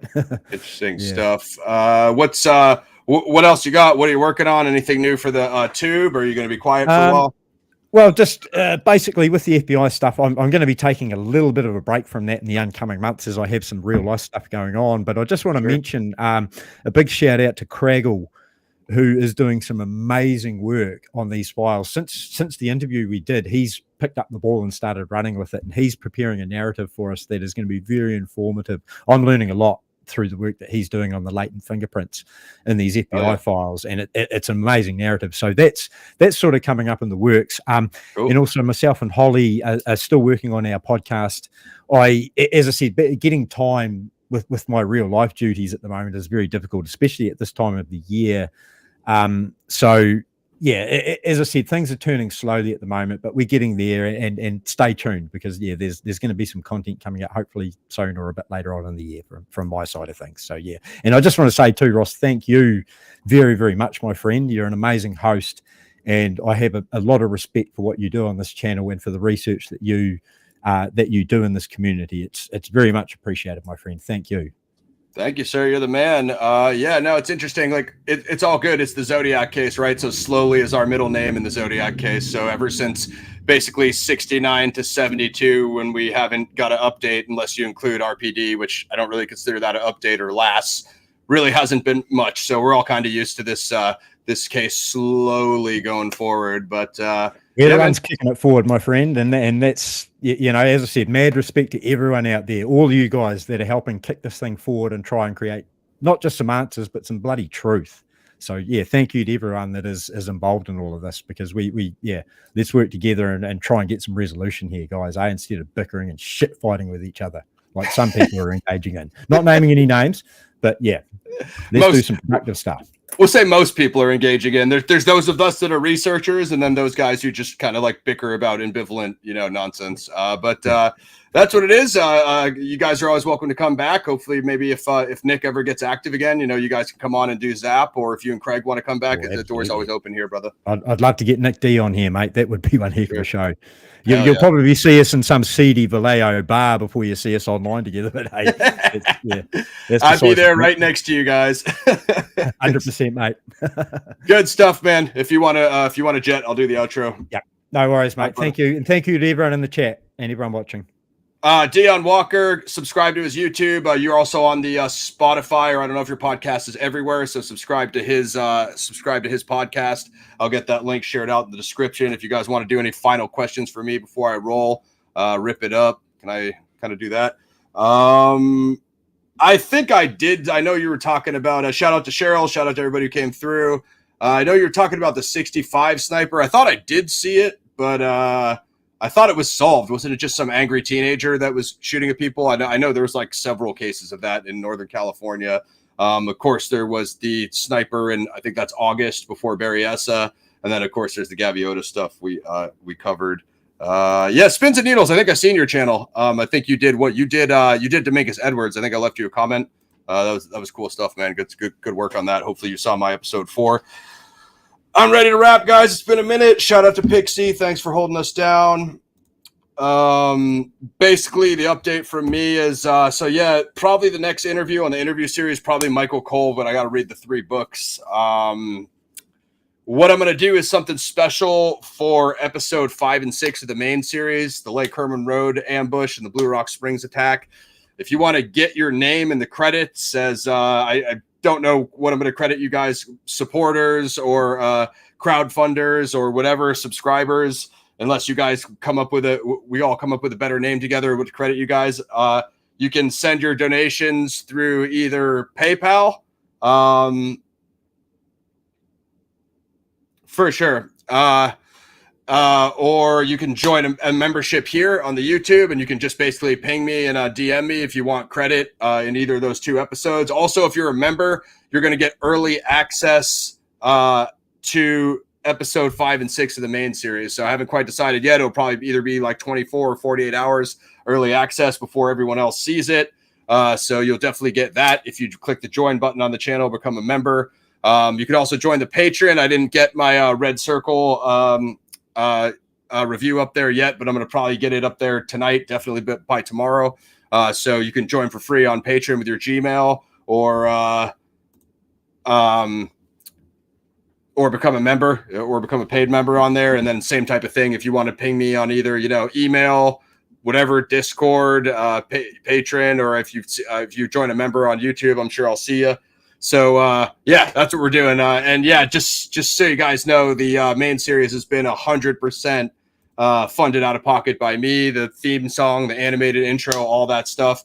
We're like 600 in just for hotel rooms to get up to Vallejo, and that's not including gas and food. And then I got to get my whole production crew up there, and definitely there's going to be some new costs on these 2 episodes. So if you want to help us out with the travel and then getting up there to get the production costs going for episode 5 and 6, you can either join the Patreon or join the membership here, or send a donation to PayPal or whatever. And then if you want credit in the credits of those episodes, email me or just make sure you ping me somewhere so I have either your real name or your nickname, whatever you want to be credited as, or if you have another channel or your friend has a business, like whatever you want, shout it out in those credits.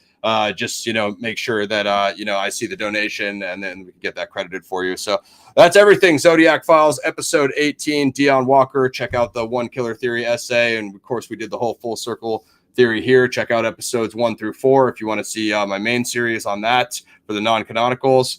And episode 5 coming soon, the Lake Herman Road ambush. So I don't know when they're going to be edited. We obviously have to go shoot them first, but at least an 8 to 9 hour drive up there from Southern California to Northern California for me, myself, and my co-host Brian, who was recently on the Top Gun review. That was sick too. So check out the last video if you're a Top Gun fan.